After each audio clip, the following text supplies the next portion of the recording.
Hello! Starting the stream. So, this is a bit of a test stream. Sorry for the delay. Hey, Red Dead. Thanks for joining the chat. Had a bit of a last minute emergency today. My computer charger wasn't working, so I had to run down to the Apple store and grab it. Oh, rip. You're right. Now I was gonna use my phone for reference photos, so yeah, I just figured I'd just be drawing today and chatting with you guys. You know, kind of casual, just testing out this whole streaming thing. So, yeah.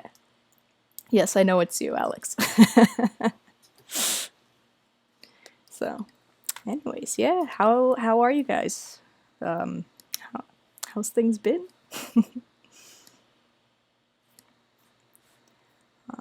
I guess what today I'm drawing is like sort of I don't know if you can see it. Lighting's a bit weird with pencil. It's not forgiving. I'm probably drawing some dsmp fan art. It's basically just like a horse and rider, kind of medieval style. And eventually, hopefully, I'll watercolor paint it or something. So, yeah. Pull up my references. So, let me send out the last of the notifications to people.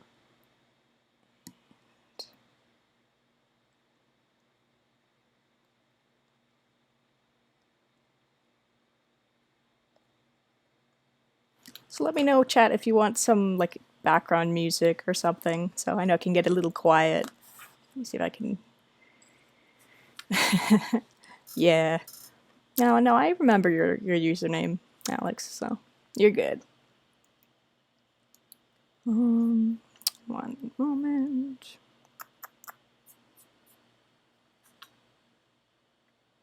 Let's see if we can't bring this into here.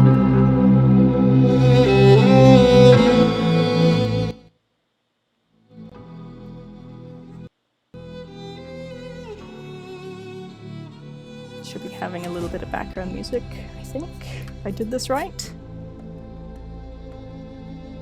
Can you hear music, guys? Yeah.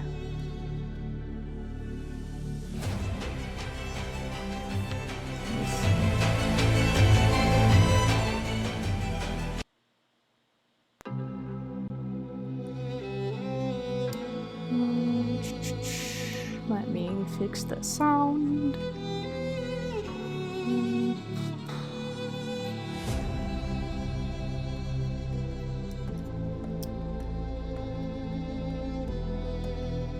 Oh, it's too loud?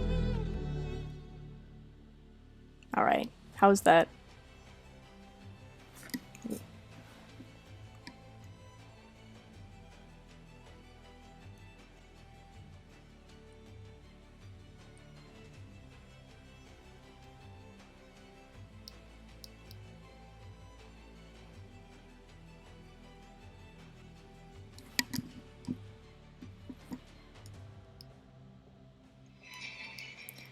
Okay, cool. Yeah, just I can't hear it on my headset, so I wasn't sure if it was playing. Oh, it's too quiet. It's about finding that fine tuning it, so especially if I can't hear it. And yeah, so I have like some thumbnail sketches I'm working off of. How's that, Alex? Is it better? Awesome. Alrighty, time to pull up the references.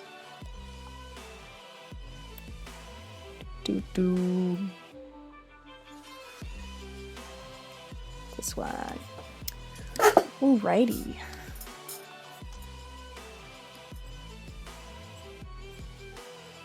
So it's just going to be a chill stream today, just testing out the kinks. So just going to be drawing and painting a little bit.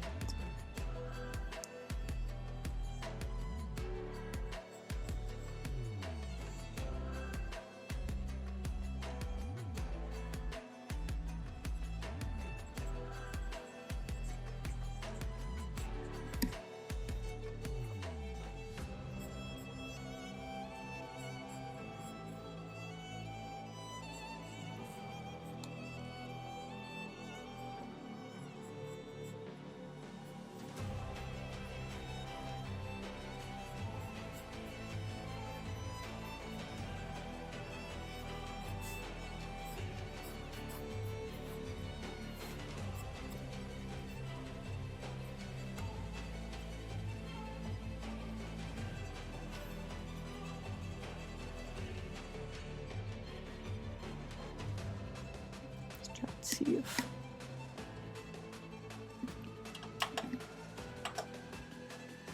I think that's a bit better for visibility.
So, yeah, just draw on for a bit. Right now I'm detailing a bit like the cloak of this character. So I just chose this character a lot because, like,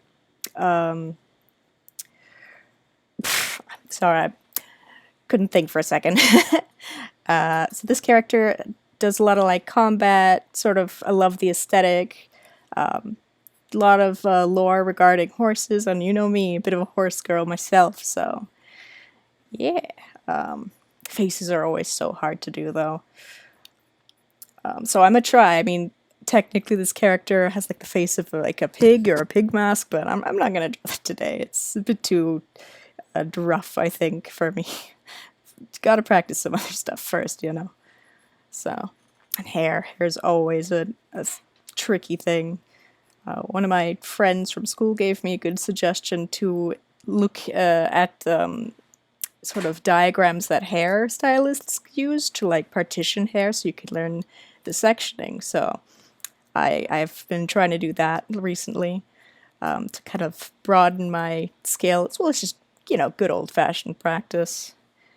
So, and also it's just tricky with this character because there's so many different potential designs. I mean, if this character's from Minecraft, how do you turn like a little block, few pixel pigman into like this great illustration? It's a real challenge, but I think I'm up for that challenge, you know.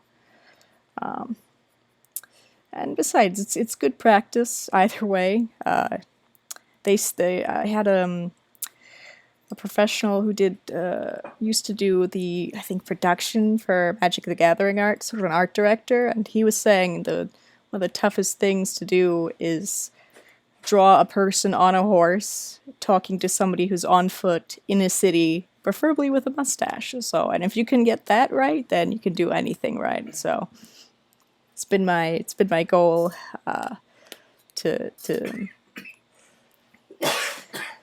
it's been my goal to kind of like work on that and achieve that. Sorry, one moment, I need to grab something.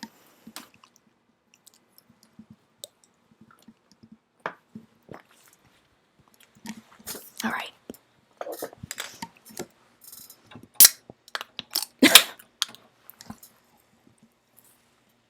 Still getting over a bit of a cold. So it's that post-viral cough, you know, when you're not actually sick, but still your throat's like, I gotta cough a bit. So, yeah. It's tricky too. Another thing I struggle with is fabric, especially when it's flapping in the wind and all the folds. So, but today we're just gonna wing it. I couldn't find.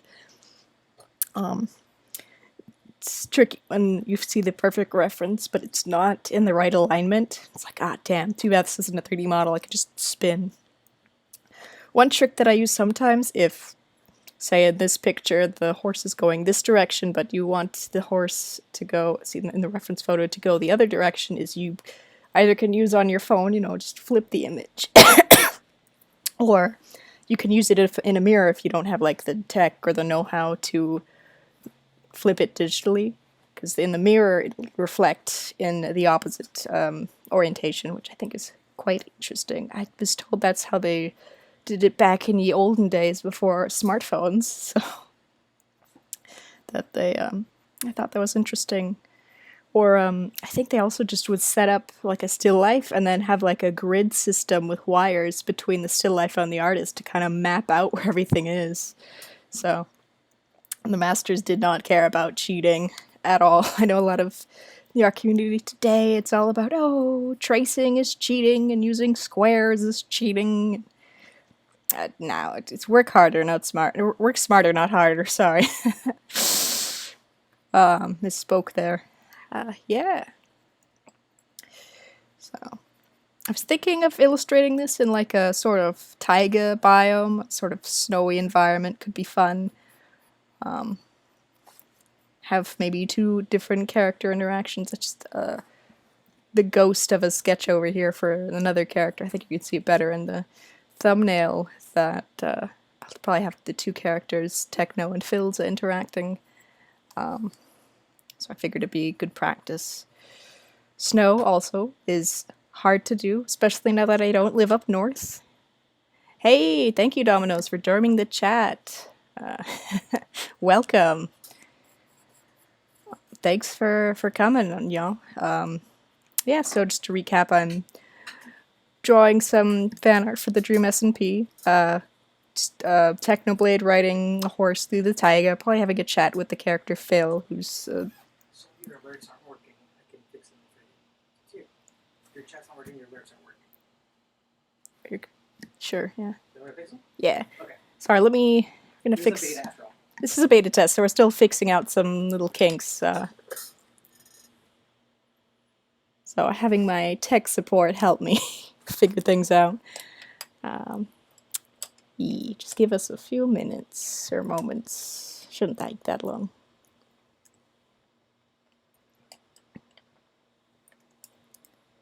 And that should be all in front of all these other things. Yes, it's correct. What is this? That's the music. That's fine. That should not be covering anything else. So we refreshed everything, so beta test. Yeah, I didn't hear a thing.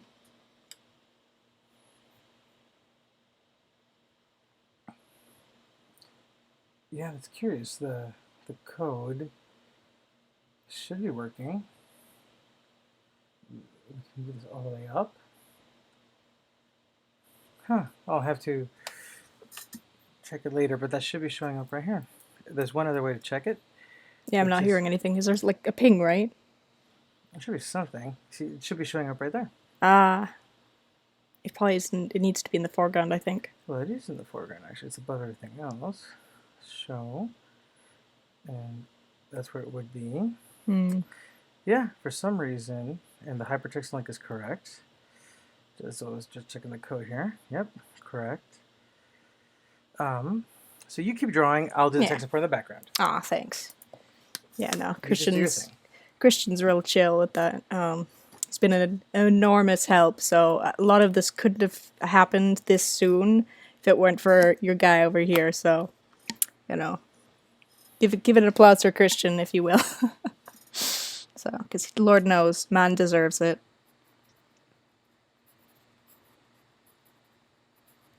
Why are capes so hard to draw? Whoa. I think I'll just not do the fur lining then. Oh, why is it so tough? I swear. I mean, I guess I could do reference photos, but getting a horse is a bit hard.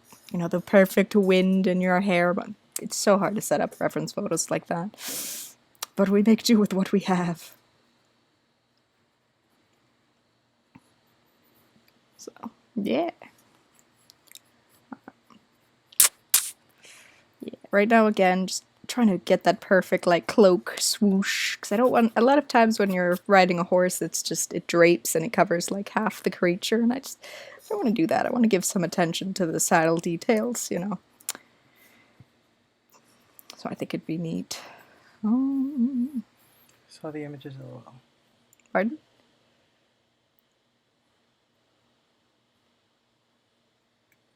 Oh, yeah.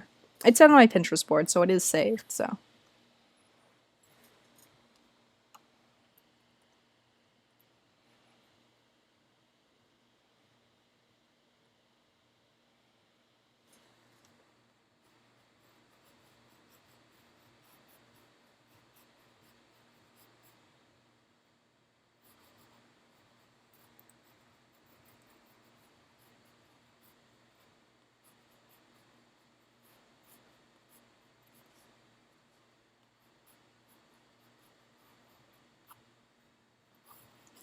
But yeah, so I think I've just compensated a little and have it draping over like the horse, so oh well. I'm not skilled enough to draw the cloak in the breeze. What's wrong, Alex?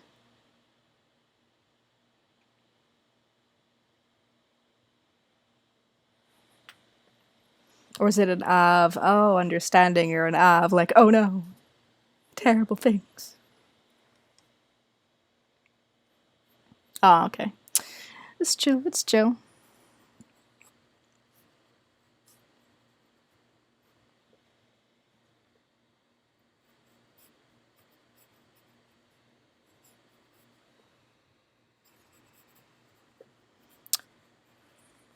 Yeah, no, I think it's always important to draw with a reference. I know a lot of the times where I just kind of wing it, it just looks a little funky, you know.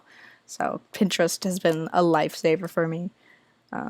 Although it's important to be mindful of like copyright and photos, so make sure to like kit bash your references if you to get things going right, you know. So you can't like be breaking the copyrights and whatnot. So, cause with the internet, you know, you can get in trouble for that extremely easily. So, yeah. Now, one thing I've always found really fun to draw is horses. You know, again, I've said it again. I'll say it again a lot. It's I'm that horse girl, you know. It's how I started drawing. Actually, was trying to. My mom used to draw me horses all the time because I was fascinated by them. But in kindergarten, I thought, oh, everyone can draw horses like this, and turns out, no, they can't. I told my friend, hey, draw me a horse. What did they draw me?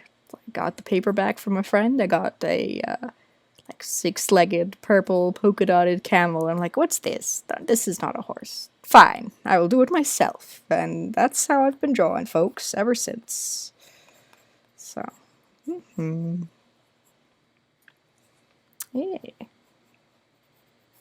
So it's tricky to decide between references. Do I do armor or just the little straps of the fancy little ribbon things?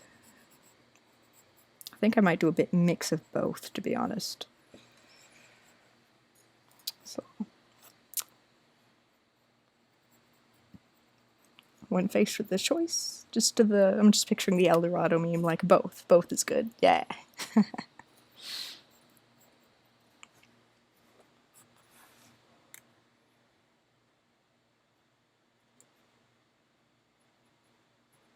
Again, human faces don't make sense. People have always told me, oh, horses are so hard to draw, but for me it's always the human faces I struggle with.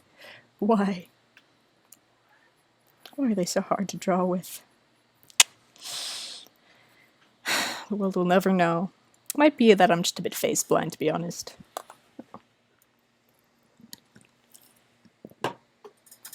Important to stay hydrated, as always.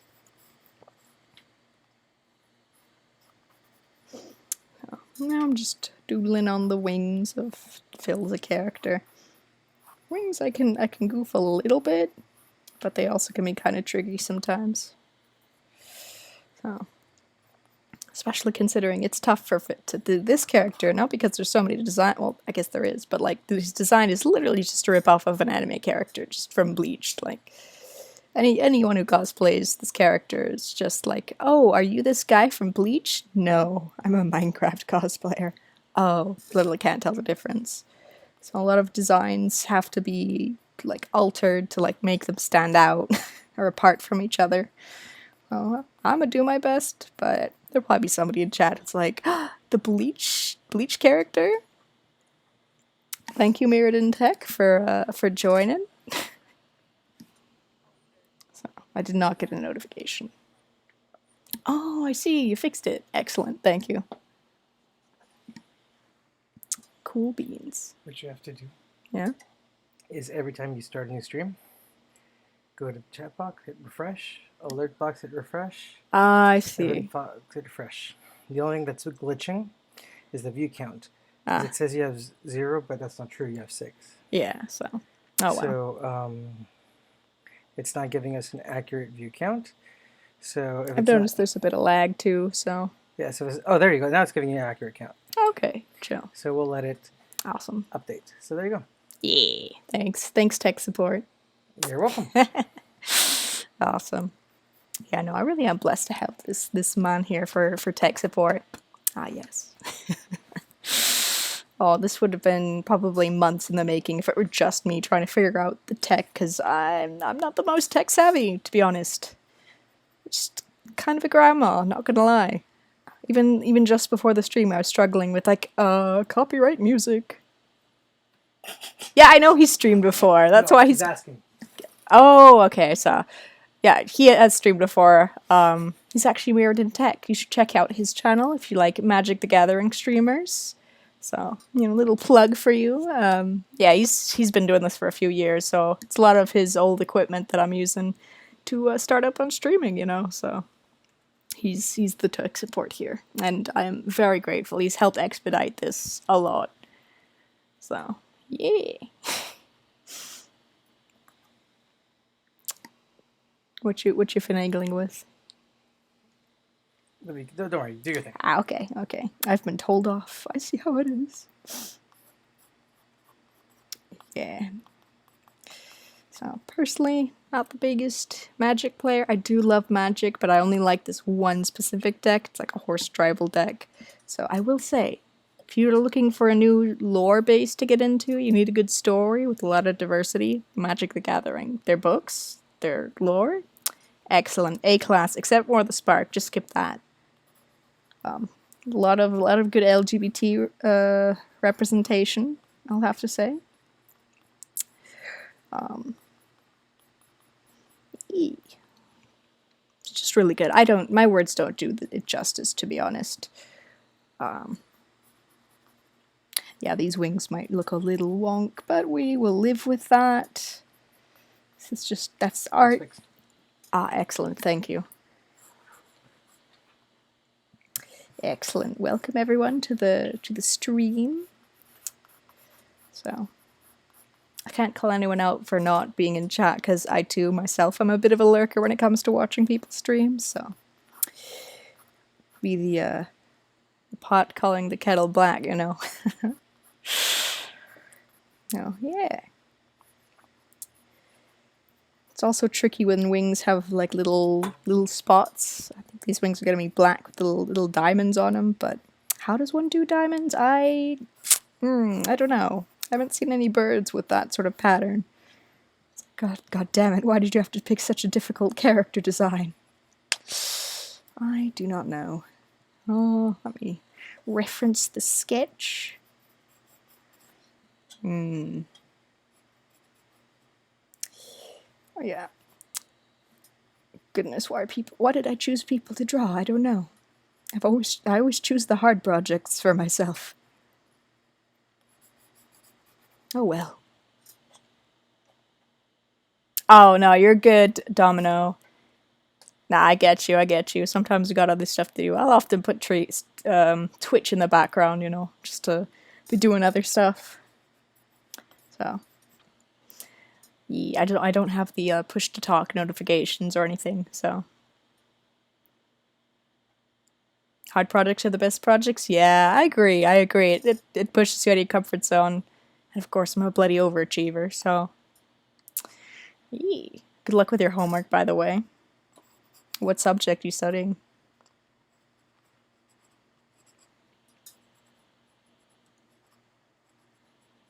That's cool. Yeah, no, I only really found about Twitch, I think in college, so I didn't have that back then. Oh, English? Oh, good luck. My worst subject ever. So, oof. I wish you luck, but I, for one, cannot help. Unless it's a book recommendation. I know my books. I do work at a bookshop, so it would make sense. So, yeah. There's a lot of good ones lately. I know everyone's raving about book talk lately, too. Haven't really been on, I guess, the right side of book talk, because our store has like a table for books that are on TikTok for book talk, but I'm not familiar with any of them. So a lot of Colleen Hoover, I think. So yeah, that's the feeling I get. That's the feeling I get. Yeah, it probably is. See, I'm on like plant book talk or something, or like fantasy book talk, not the traditional one. I think the only one I'm vaguely familiar with is the Song of Achilles, which looks interesting, but a lot of it's Colleen Hoover, and I'm like, who are you and why does everyone love this stuff? I might read it just to be, because I'm just curious, like, those books get snapped up fast. I don't know why. Have any of you guys read those people? I certainly have not. Not yet, anyways. I've been lately reading manga, I think. Yeah, they are a lot more horny than they need to be. Horny on main, almost. That's why we keep the book talk table next to the romance table, to be honest, with all the books. Some YA, but not really. No, I've just been reading bunch of manga lately. I think Witch Hat Atelier. I don't know how to say it. It's that French word for school. Atelier. I don't know. Atelier. I keep calling it Altair, which I know is not right. Damn my dyslexia. It's such a pain. Yeah. Book talks making fun of the horny books are always really funny. Especially the tropes. There's this one author I follow on TikTok who I think she published, what is it called? Iron Widow. And she's always making fun of the tropes. It's like, are you tired of love triangles not ending up in polyamory relationships? Well, I've solved that, just funny things like that. Which is quite interesting, I find. Haven't gotten a chance to read it. I have it. My sister gave it to me, but I've been so busy. Oh, yeah, those ones are terrible, where it's like, yes, this is how human female anatomy works, and I'm like, I'm pretty sure it is not. So, yeah, I've seen some clips of those, like, that's not how that works. Yeah, no. I think, too, I saw someone commenting on how, like, a lot of ads in, like, say, Japan or Asia are very, when they deal with, like, female health, are very, like if it's, like, a pad commercial, they'll use blue instead of red. So, like, some guys literally are like, oh, do you bleed blue? No. It's just terrible. Oh. Yeah, no, they're kind of funny, but they're also very sad, just those books. But the tropes can get a little tired, to be honest. I'm half tempted to start my own, like, just TikTok channel just for, like, book talk, but alternative, just the books I like. So, see if I can push things. Oh, it's getting an anime? The manga? Oh, that's so cool. I'm really curious to see what it'll look like. I'm also a little worried just because the art of the manga is really good for Witch Hat Altair, or Atelier. And I don't know if, like, I think only Ghibli would be able to do, like, it justice, and even then, it'd be only a movie, so, because TV shows, they take maybe a lot of the detail out, so, and I'm a stickler or lover of detail. Honestly, I'll only really buy manga if I'm like, oh, the detail in the art, it's so good, so I think the three that I would buy is Richard Atelier, Vagabond, and A Bride's Story, which I keep calling A Bride's Tale for some reason. I don't know why. But that one has really beautiful patterns too. It's about time they get an anime. I mean, it's so beloved, but it doesn't get enough like attention that it deserves. So, okay, this hand looks way too weird. What is human anatomy? I don't know.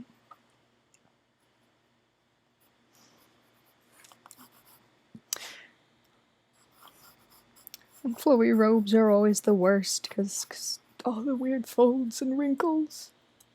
Yeah, it is.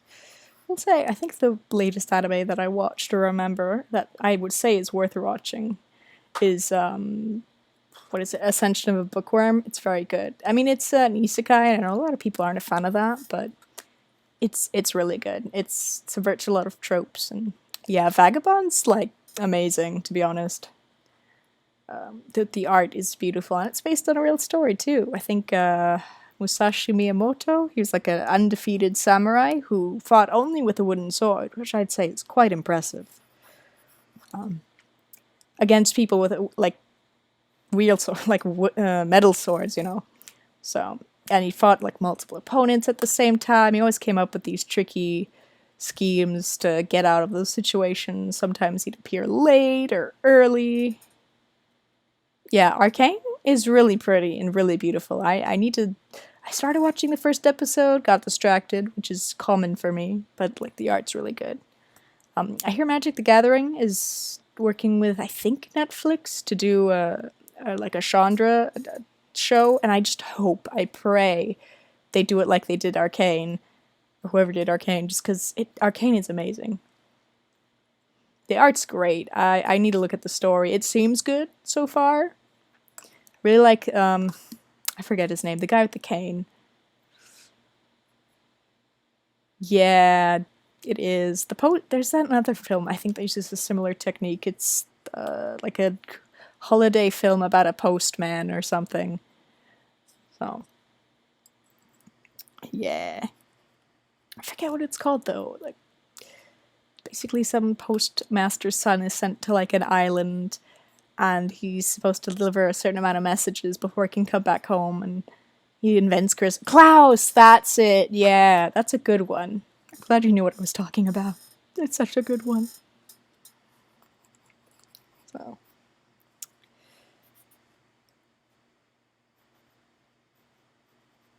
Yee. Klaus is good, but Arcane's good. There's just a lot of good shows, and I'm really glad that them, like with Netflix and stuff, are like picking up these good animations, because I know like a lot of the conventional studios are like, they just want money these days. I do miss 2D animation. I feel like anime is just the last bastion of that sort of thing, or sort of network TV, so like She-Ra or like Voltron, I think is the only one that's coming to mind. Whether they're good or not, who knows, but the animation, I'm just a fan of 2D animation. Well, sometimes I wouldn't say that I'm quite the fan of, say, the Oscars or people who nominate films, because it does seem a bit biased. They're like, yes, I think that they were nominated Frozen instead of like a Spirited Away film, and I'm like, or like a Ghibli film, and I'm like, clearly they know nothing about animation. Like Frozen was good, don't get me wrong, catchy, but Ghibli's always great. Yeah, I agree. Yeah, it's marketability, but also nice animation. Because, like, if you can't get it out to market, like, I think, what is it? Treasure Planet, great animation, but it tanked at the box office because of, the marketability wasn't reached and they put it out in the wrong time and stuff. Yeah. So that's another thing they have to count on. So, and also you have to do, like with Disney, what the executives want and stuff. So I've seen a lot of shows that get cancelled or smothered or changed a lot based on what the execs want, not like what the animators want. So that's also a thing to consider when it comes to that sort of thing. But yeah. Do you guys have like any favorite animated? Yeah, Rip the Owl House. I wish they could just like maybe sell it to somebody, maybe like Netflix, let them carry the torch. But you know, Disney, they're a little bit greedy, I will say. Just mine, my precious. We won't continue it because it's not our brand, but nobody else can continue it either. And it's like, that's a shame. Yeah, I haven't started Tangled, but like the songs are a bop, you know. Yeah, maybe comics. Comics is a nice way out to, or like to continue the lore, but it's just so sad. It doesn't do it justice. Well, the comics are also a great way to continue, like, express art and whatnot. So that is quite true.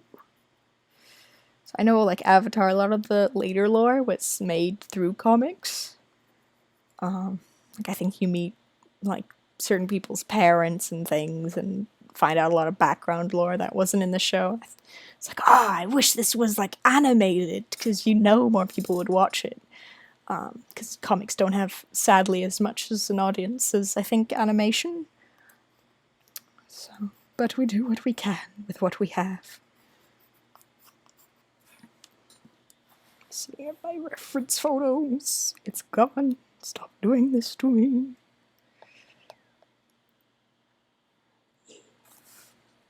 Do you guys have any good shows that you're watching currently? I know somebody said the Owl House, rip them. Oh, Amphibia. I've heard good things about it. Now everybody knows your phone password. Okay, whatever.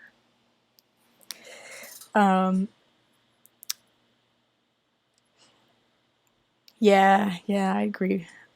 No, I've heard good things about Amphibia for sure. So, ooh, Blood of Zeus. I heard that's a good one.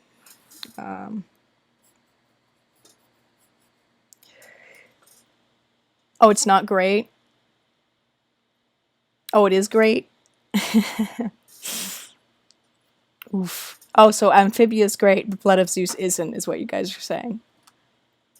Yeah. Yeah, I watched like one episode and I got distracted, but also a little bored, so. It's unfortunate. So.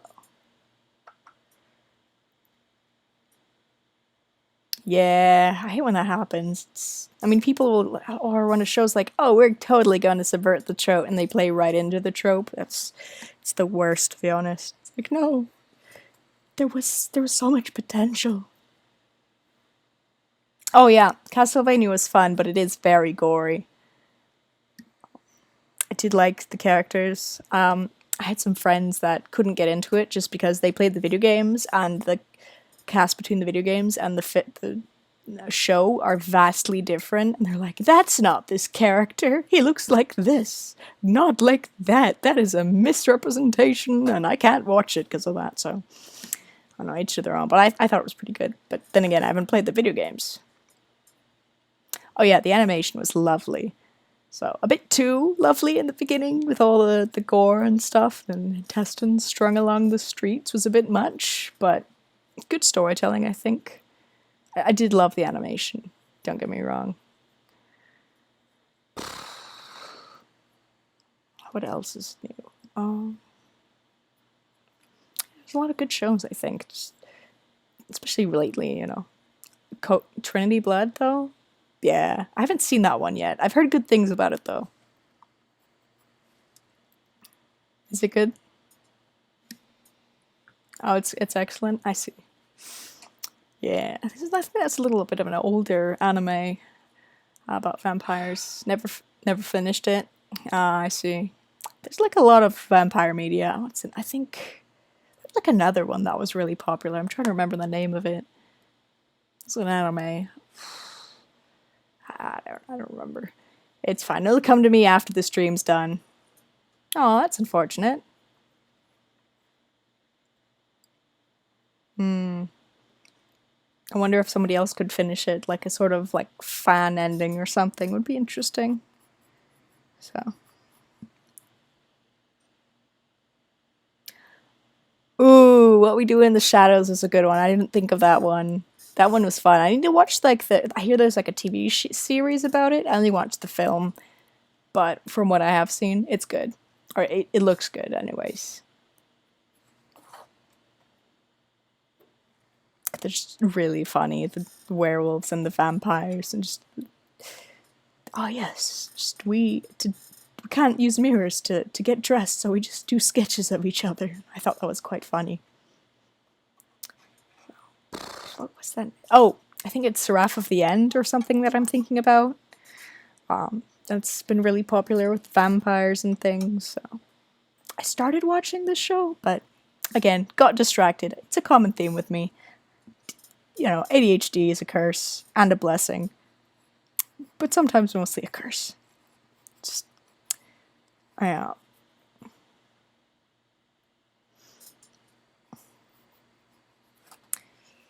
Yeah, there's quite a lot of vampires are really popular. They're just like a classic at this point. So in terms of like storytelling and whatnot, they're an interesting device and interesting symbolism, I'd say. Yeah. So don't mind me just drawing the horse armor, which is always tricky. Especially how light reflects off of metal. Oof. And then, thank God for photo references and for cameras. Just because drawing horses and movement are tricky otherwise. It's honestly one of the reasons why, until the invention of the camera, a lot of artists painted horses gallop wrong. They did something called like a flying gallop.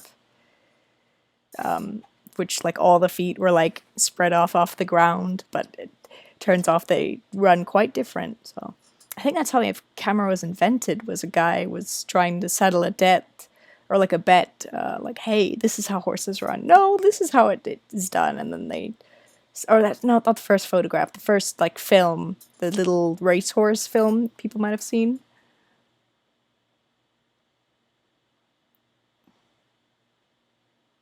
Yeah, there's a few good ones on Netflix about relating to vampires. So, I don't know. There's a few different Netflix shows, to be honest.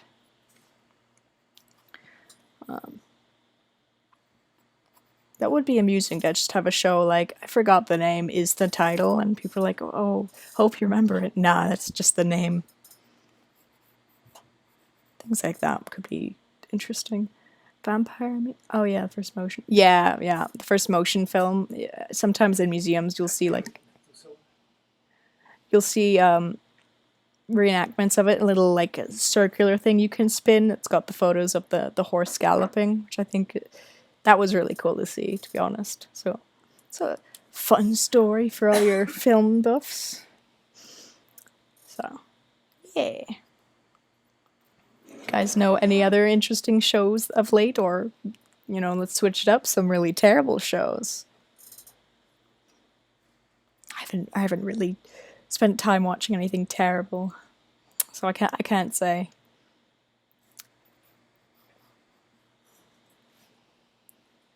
So I think like the show that I watched latest, I wouldn't know if it's terrible or not. Space Force is pretty interesting, I'd say.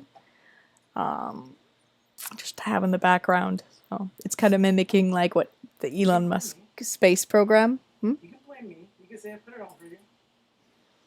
Yeah, no. Tech support over here loves to play Space Force, I think it is, in the background. So just don't mind me playing Genshin Impact while listening to the show. So now Genshin's pretty fun. Takes up a lot of hard disk space, or just space on your computer. Thankfully, tech support has a fast work iPad.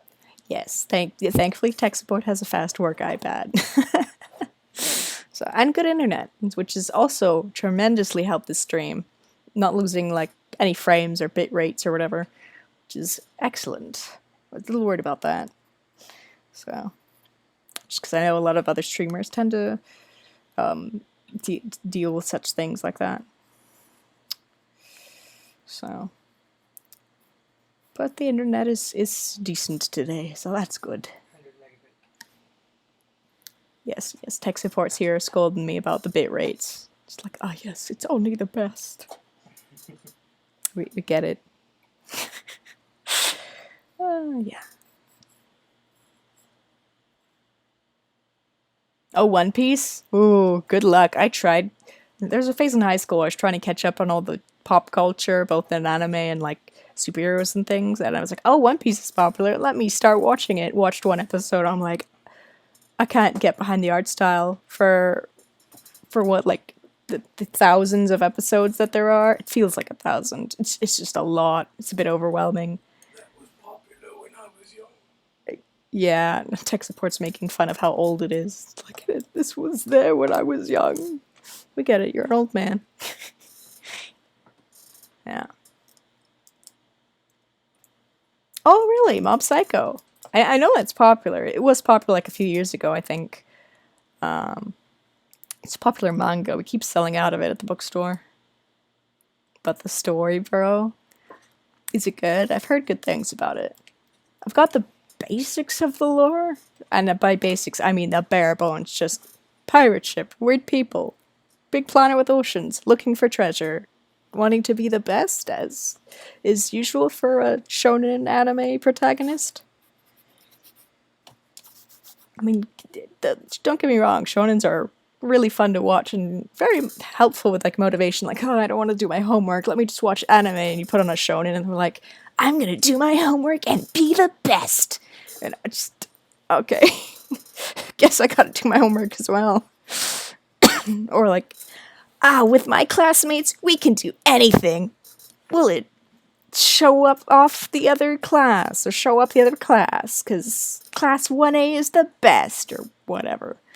So it was quite useful in school, especially I think there was that cooking anime. I forget what it's called, honestly. Character had red hair. Basically food porn. Very, very good. The food looked delicious, and that was very helpful in school. Just put an episode of that on. It's like, yeah, I'm motivated to do my assignments. Oh yeah, well, I bet Food Wars, thank you, that was the one. Yeah, I bet the world building in One Piece is better than people describe. I mean, they have so many episodes to do it, you know. Sometimes I think a lot of stories suffer because they don't have enough time to do world building, and they'll just cheapen it out by like, quick, let's throw some narration into it, you know, exposition. That should help, and the audience is like, not again, please, no. I think a good contrast, I think a good example of that is Dune. Dune is like multi-book series. They did a lot of exposition, like, oh yes, this is the year, whatever, 12,000, I forget, and we need spice. And this is so and so, and this is what he does, you know. Whereas the new Dune that just came out recently is very much show don't tell. So. Pardon? But yeah, it is a bit hard to figure out what's going on unless you watch the older Dune that did give up the exposition. So it's like do you want like a beautiful piece of work or do you want like exposition? So Mob Psycho is worth watching. I'll have to check it out. I hear good things about it. I think I started one episode, but I got distracted. Honestly, this should just be a theme for me. Rafa watched something and then got distracted and forgot it existed. The curse of ADHD. I think it reminded me a lot of, there's like a Netflix show called like Psychic K or whatever, and it's a similar, I think, premise. Oh, Mob Psycho, or which show was good? I know a lot of people are binging Demon Slayer and My Hero currently. So, Mob Psycho, yeah, I've heard good things about it. It always sells out in the bookstore. Although I think the current most popular things are, what is it? Jujutsu Kaisen, which is a new one that's out. I think it has a show. I'm not certain. And what is it? There's always Attack on Titan. There's Jujutsu Kaisen. Demon Slayer is always popular, and then there's one other one. Chainsaw Man, I hear, is very popular right now. No idea what it's about, other than a guy with a chainsaw head, but I guess I'll have to watch it at some point. Oh, and a movie. I'll have to check it out then. Right, I think I can just start painting now. Skip to the good bit.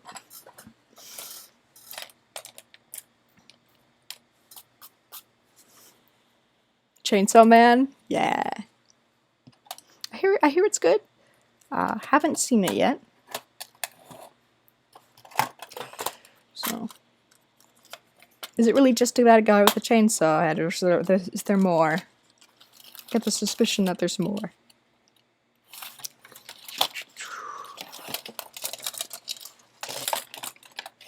It's an interesting premise. I was at a con the other day, or not the other day, but I did some vending at a con, and I saw a lot of Chainsaw Man cosplayers. That's actually how I found out about the show. I'm like, who are these people walking around with chainsaws as heads? What is this? What is this? Is that from that one Pulp Fiction film, horror film? Nah, I'm thinking of that one where the guy has chainsaws for hands, but you know, everything can be done.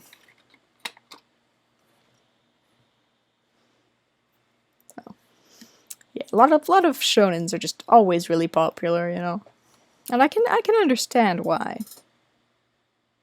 Okay.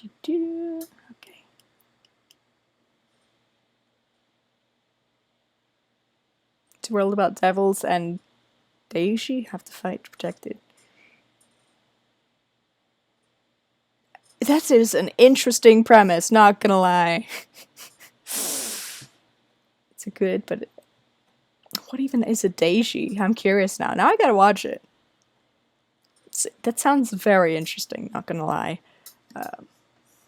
Speaking of premises, one thing I either admire or find really funny about manga is the titles. They can just go on for so long. Like, is it wrong to pick up girls in a dungeon? Or that one time I went to another world and almost died? Or so what? I was reincarnated as a slime. Like, it's full on sentences instead of like just a 2-word title like you see a lot in English. So it's really interesting. Or like, my level was too low, but I still am the best like person or the best boss in the dungeon, and it's like this like 2-sentence, almost a paragraph for title. Oh, it's good. The isekai, yeah, the isekai title curse. It's not even just isekai these days. There's some non-isekai, like some slice of life that were like really long titles. Like, I adopted a cat and now we're best friends or something. I don't know. Just really odd titles. There's some odd premises too. Just, my dad is a unicorn. Just, what? Your stepdad's a unicorn? Okay, interesting.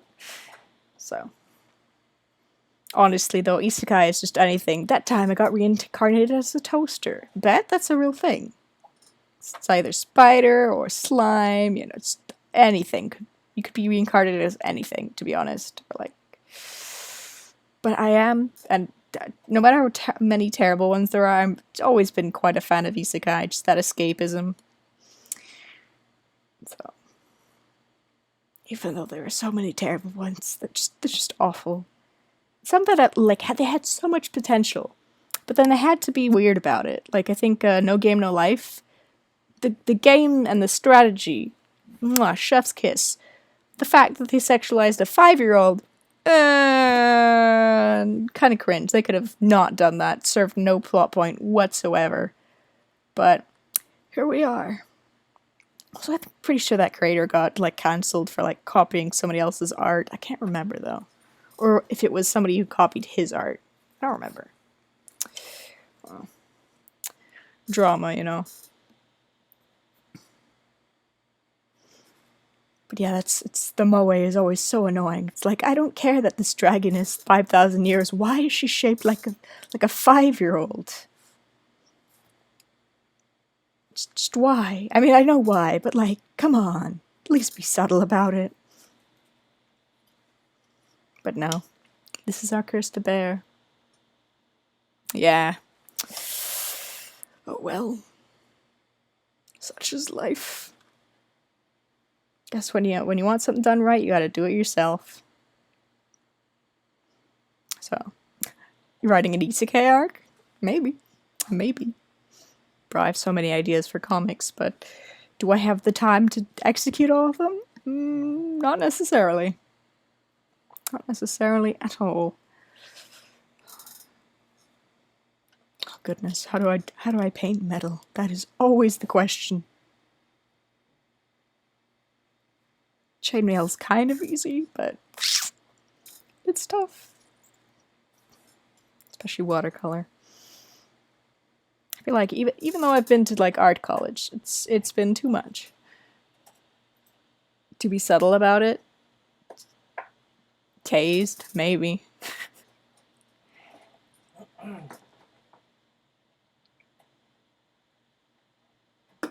Yeah.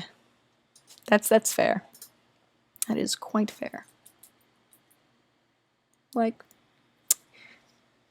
you write like a 5-year-old to be an isekai? Maybe you deserve to get tased, you know. Anyways. Armor. Don't mind me just suffering drawing armor because, of course, I overachieve all the damn time. Or I strive to.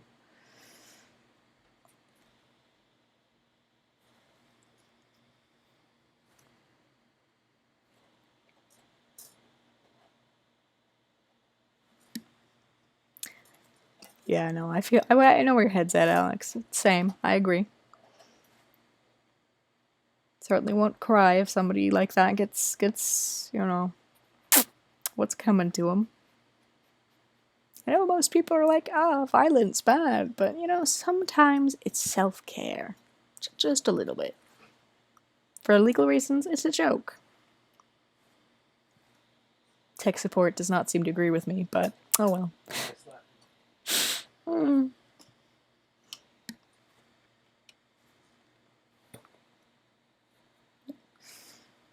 Yeah.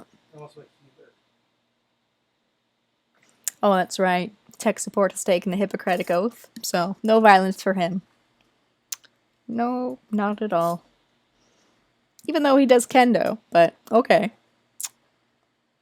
Can't actually hurt anyone. It's just about the technique.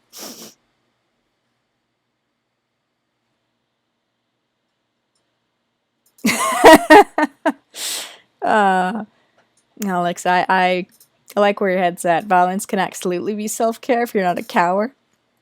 You haven't changed a bit, my friend.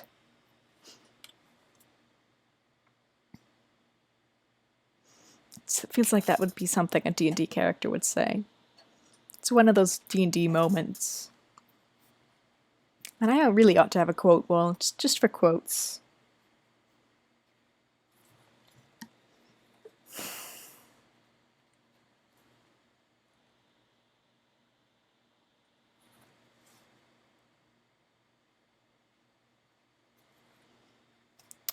But yes. How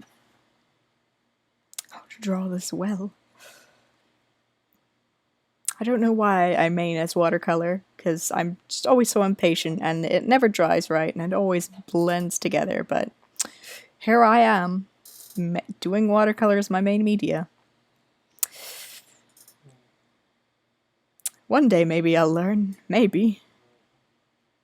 But I don't think it'll be today.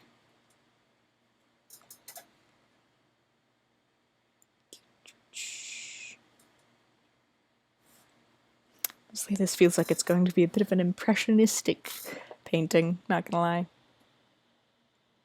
Ah, that's fair. When in doubt, gouache. Oh yeah, D&D designs, excellent. Just add water, what's the worst that can happen? A lot of things. Bleeding. Everywhere. So much bleeding. I'm not just saying that because it's red though, but... I'm the opposite. Less water is more.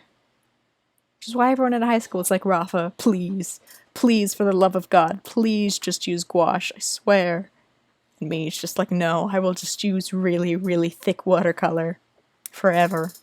You can't stop me.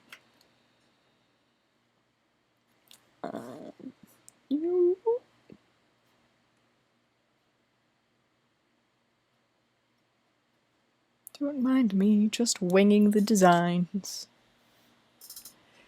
That is a good question. Watercolor paper. I think it's cold press. Let me look. It is watercolor paper cold press. Yeah. So I usually like hot press, but the only hot press I have right now is like really small. And I felt like, I should go a bit bigger, you know, not the tiny details that I'm always used to doing. So, I think I still have a brush that a teacher gave me that's like really chonky, at least compared to the brushes I usually use, just like tiny.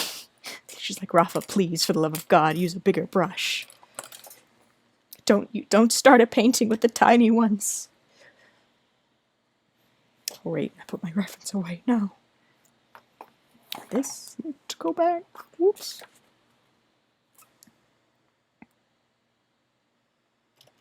Oh, rip. I miscalculated. Sometimes when you follow your reference too close, you forget about what you sketched and you have to redo things.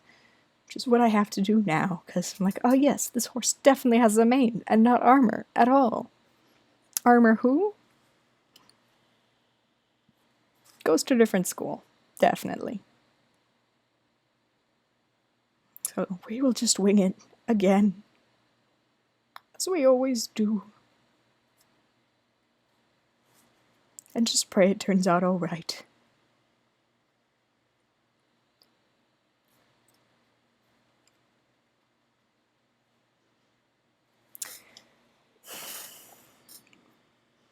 Yeah, no, I'm much more of a fan of, what is it, hot press, where there's not so much texture.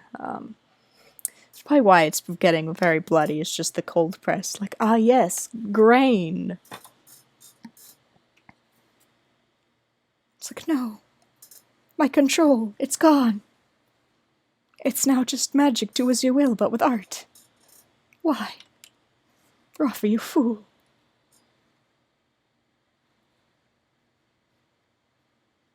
Yeah, really just, this painting's just winging it at this point. Just, yeah, pray it comes out well. I mean, I think it'll come out alright.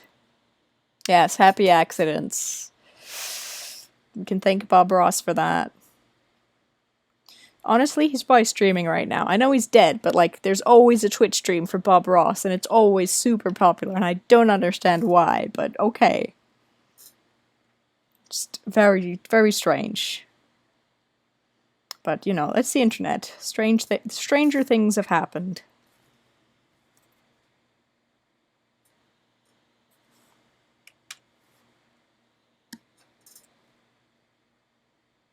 Oh, yes. My reference has a white horse, but the horse I need to paint, brown, I do not think ahead. Or I really am just winging it. Pray for me. Well, technically, in terms of like horse people terminology, a white horse like this is actually called a grey, which is misleading. Probably because white horses usually are born with a black coat and then they turn into white horses. It's really weird. So, I think white is to deter, like, is albino or something. I forget. It's been a long time since I've been in the horse people circle. I mean, I live in the middle of a city. There's not many horses here. Except like that one park, I think it's between Miami and Aventura, Elaine Gordon Park.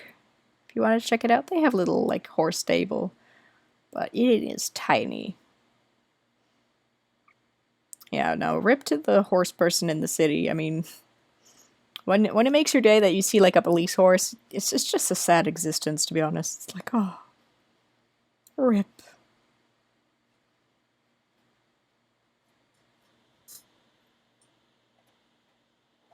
Yeah, we cozy. It's a chill stream today. But I don't know of what a not chill stream would be like for me. I don't know. Maybe playing a game like Minecraft and just having a creeper explode in your face or something. That would not be chill. But for now, we start with art because that is what I know. And I need to get good at playing Minecraft on the computer because all I play it on is my phone. And that is hard to make compatible. to stream, so we shall see. Yeah, this piece I can tell is probably going to be impressionistic at this point. Unless I overwork it, in which case, rip. Which is pretty common for me, not gonna lie. When do I know when it's done? I don't know. Maybe when you guys tell me it is.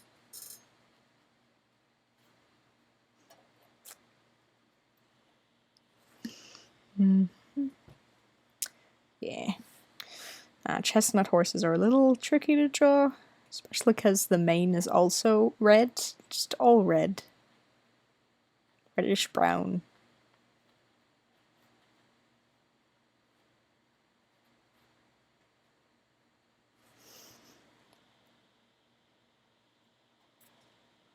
Oh, it's done now? I see how it is. I'm gonna have to disagree with you. I mean, I know we're all fans of the whip style of art, you know, work in progress, never quite done. But not today, not for the stream. I mean, sure, you can overwork, but you can also underwork, and I feel like it's at that stage. I'm not trying to do a white horse in a snow blizzard here, you know. I mean, as much as that sounds like a fun challenge, not today. Not again. I've already done one of those. It was tricky. I think it was like for some sort of contest, and I didn't even win. It was very sad. It's like, oh, after all the effort, for nothing. Oh, it is showing a much better up on screen than the pencil drawing, thank goodness. I was trying to get the sketch done before a stream started, but alas, accidents happened. The charger, it did not work. My computer charger just died on me, and it was like, yeah, your computer's gonna die soon. We're not gonna charge anymore. So I had to run down to the Apple store down the street and be like, please tell me you have this version of a 5. I think it's like 6 years now. Yes, I know. Tech support's reminding me. I'm very privileged to live near an Apple store. I was like pleading, like, please, I hope they have this old-ass computer charger, and luckily they did. Apparently they're out of stock of the new stuff, which is weird, but hey, I'm not complaining. You know, beggars cannot be choosers. So, but it was expensive. Apple, why? But I don't like Windows UI at all. It's too fixed. There's not enough freedom. So, although it sucks, because a lot of the fun things you can do on a computer is like, we only work for Windows. Video game? Nah, PC only. And I'm like, why? Please, no. Let me join. But no. Not allowed. It is quite sad. But we make do with our sorrows.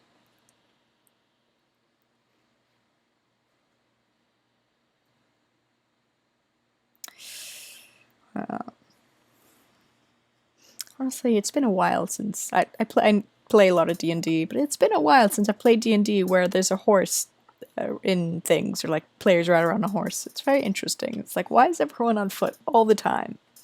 Why are horses so expensive? I don't know.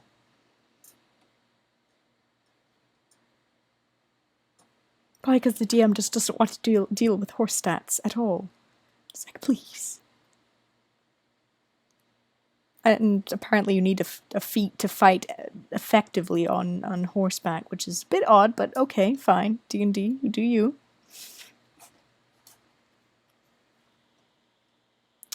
Speaking as... Yeah, I know. I figured it was. Oh, there we go. Yeah. I think there's like a whole like combat thing going on, like a horse has a different stat. I don't remember. I'm not a DM. This is why I don't DM. There's too many stats for me to remember. I'm too nervous to do it. Maybe in a few years, you know, when I have more confidence. I mean, I'd have to say I've gotten a little more confident than like last year. I mean, I'm streaming, so which is still a bit nerve-wracking. But that's why we have the beta test. Which, again, thank y'all for joining. Yeah, the editions keep changing. Homebrew's fun, though. I need to get into some other games, like a Pathfinder. I hear there's like a Star Wars version of it, of D&D, which seems interesting. But it is also Disney, so might not be. You know, Wizards of the Coast is pretty okay, you know. They do Dungeons, Dragons, and Magic, and the lore's been pretty alright. I mean, they've had some hiccups. I think that... What was that book that came out? The one with the lady... The witch lady. I forget her name, but I think it introduced, like, fire druids, but Fireball was not a spell for them, and I thought that was really odd. Like, I think the fire druid really ought to have a Fireball or some sort of fire magic. No, it's just a name thing. Tasha's Cauldron of Everything. Thank you, Alex. Yeah, that's the one. Just like, why? Please, give the fire druids fire powers, please. Why? So it's probably something to do in a homebrew. Honestly, I need to go through it. I have like a copy of Tasha's Cauldron of Everything and just rewrite some things for myself. Like, yeah, no, we're giving the druids some fire powers, so it makes sense. So... Yeah, but the art was pretty neat. The art's always neat, I think. That is what I aspire to be. Just, can I get as good as the D&D art or the Magic the Gathering art? Fingers crossed, hopefully. One day. That is the goal. A goal. Anyways. I have too many goals. So many. Yeah, I think there were some other classes people were complaining about Tasha's Cauldron or everything that just weren't quite right. It could have been pushed more, but oh well. Wizards doesn't really take, I think, too many risks. It's like, oh, God forbid we have a player race that is bigger than medium. Giant? Yeah, your average size. Definitely. Doesn't make sense? No. But alas. Such is the way of life. Oh, rip. The one problem with drawing a brown horse is that tack and leather is also brown. That'll be fun to deal with. Oh well. It's coming out pretty well. At least it looks decent on screen, which... Pog, as the kids say. Not that old.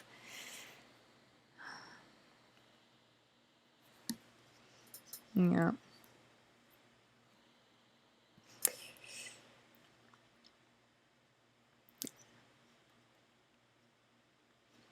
I know a lot of people are fans of, what is it? Fans of, like, the newer sets in 5e, so... Yeah, I am kind of the grandma, not gonna lie.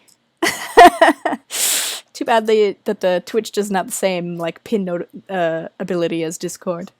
Be on the quote roll, I bet. It's like, oh yes, these kids these days. My coworker, 45. Aren't you a kid? Oh right, yes. Don't remind me, an old soul. Apparently that's just an autistic thing. Noticed a lot of people who were diagnosed later in life with autism. It's like, as a kid, oh, they're just an old soul. Nope. Nope. That's not just what it is. There's something amiss here. But yeah, again, the grandma, I think I do play the grandma trope decently well. I mean, I'm here like, how do computer? How stream? I mean, I'm resourceful, I can figure it out, but at what cost? Which is, again, why I'm very grateful for the tech support that I do have. An enormous help they've been.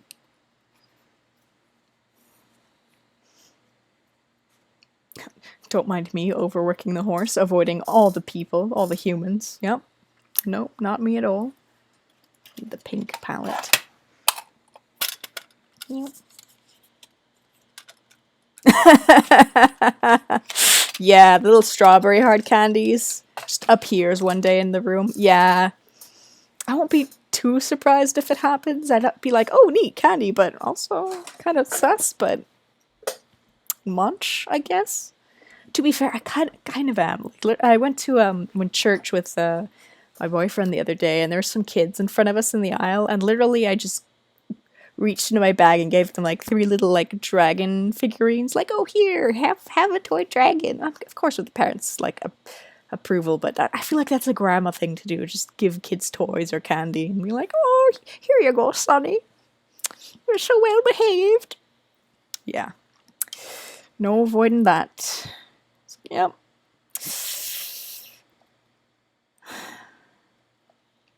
Grandma before my time. This is the burden I bear. Yeah. Now they were cute kids.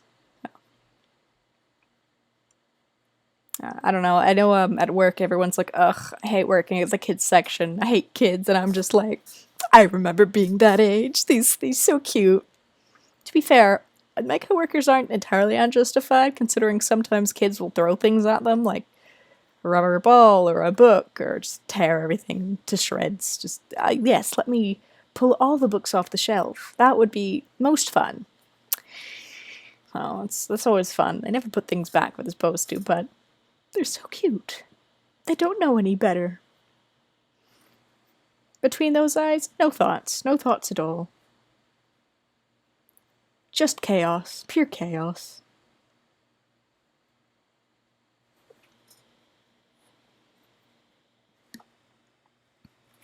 To be fair, adults aren't much better. Spanish section, always in disarray. Never puts anything back. Ever.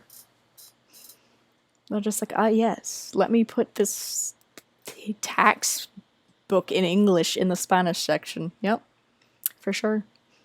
That's where it goes. You meet so many weird people in selling books. And nice people, but a lot of strange people. A lot of thieves do. Like, why are you stealing them? Please, we're a bookstore. Bookstores aren't... We have to compete with Amazon. We have to compete with Daddy Bezos. Like, steal from him, not us. Come on, we're just a wee bookstore. Please. But no. They thief. It's like, go steal from Hobby Lobby, please. Anywhere but here. We're just a bookstore. But no. No mercy. Teenagers. They have no mercy at all. It's like, please. You don't understand. Books. To be fair, they do just mostly swipe the Ghibli stuff, but still. Please don't borrow from us.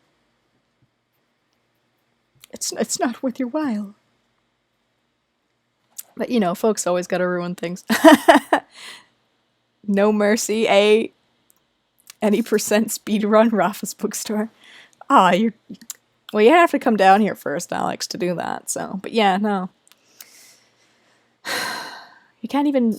It's tricky, too, because you can't grab them. You can't say anything. It's like, I did see you put stuff in the bag, but can I accuse you of that? No. Am I gonna watch you walk out the door without having paid for things? Yes. Are you gonna look at me awkwardly as I wash my hands in the bathroom and you totally have been in there already 5 times in the last minute? Yeah. Oh well. Yeah, I had the other day we had a person, teenager, green hair. That's all I really remember. I had some lady come up like, some person just grabbing a bunch of Ghibli toys and putting it in their bag, or going to the restroom with it, and you know what that means. Probably putting it in their bag. I go and I look, and she's chilling by the Ghibli toys. I'm like, oh, just let me know if you need help. And she's like, oh no, I'm good. Books in immediately to the bathroom again, and I'm like, you know, this would be an opportune time to wash my hands because COVID and stuff, germs. And she sees me washing my hands, and as she leaves the restroom, and she books it for the speed walks to the exit. And the managers know, it just walks right out, and everyone's like, what the heck? The audacity. Yeah. Next time they say just keep an eye on them 24/7. Honestly, next time I'll probably just be like, oh, do you need a bag for those items you got? Or like a cart? You know, I noticed you're using a bag, and I applaud you for reusability, but have a basket to be like, yo, I know what you did. So, yeah. It is unfortunate. No, the other day I was like, oh, these dice are so pretty, because we do sell dice. I'm like, I want them. They're discounted. I get a discount. And then my coworker's like, but there's only 6 dice in there. And I'm like, oh shoot, you're right. It's a broken set. Is that going to stop me from playing with them? No. Do I believe in the bad luck? Potentially. Honestly, I welcome it. It's fun.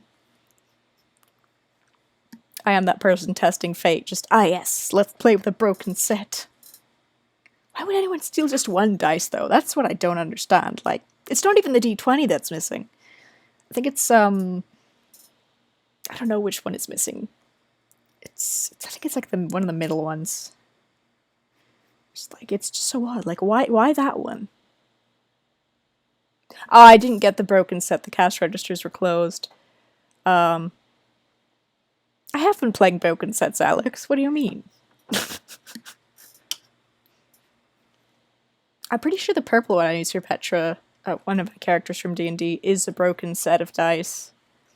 I think. Or maybe I make up for it for having 3 d20s. Who knows? Now, ever since this one game that I played where I played a wild shape sorcerer, and on a 1 you get a magic surge, never rolled a 1. It was quite boring. Thus, I welcome bad luck a bit more. And yes, I know these words will bite me in the ass come D&D tonight, but we will see. Pardon? Come August. I don't know what has tech support's confusing. Don't wish for bad luck. Oh, yes. Yeah, nah, don't wish for bad luck. But, you know, D&D, it adds a little spice if you roll a bit low or take some risks. You know, we'll see if I anger the dice gods tonight. I think we'll be fine, though.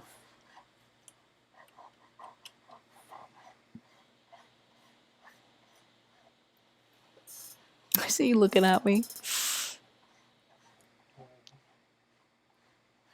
Besides, maybe Petra's already dead. Nah, I jest. And besides, remember guys, in D&D, death is just a mechanic. And is fully reversible. More, usually, anyways. Okay, good luck. Bye, Alex. Thanks for coming to the stream, I appreciate it.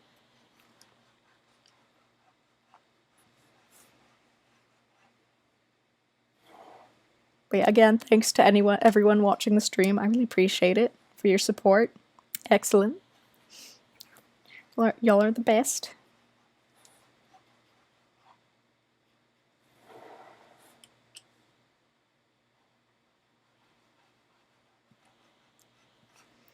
Yeah. Bucket hats with stripes. So hard to draw.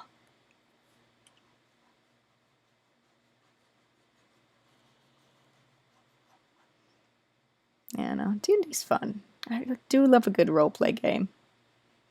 As is potentially obvious by the subject that I am illustrating, so... Yes, love a good theatrics, you know, good stories. D&D is especially fun. No, I'm not hating it thus far. It's not terrible for the painting. Let's see if we can get a darker color, but we shall see.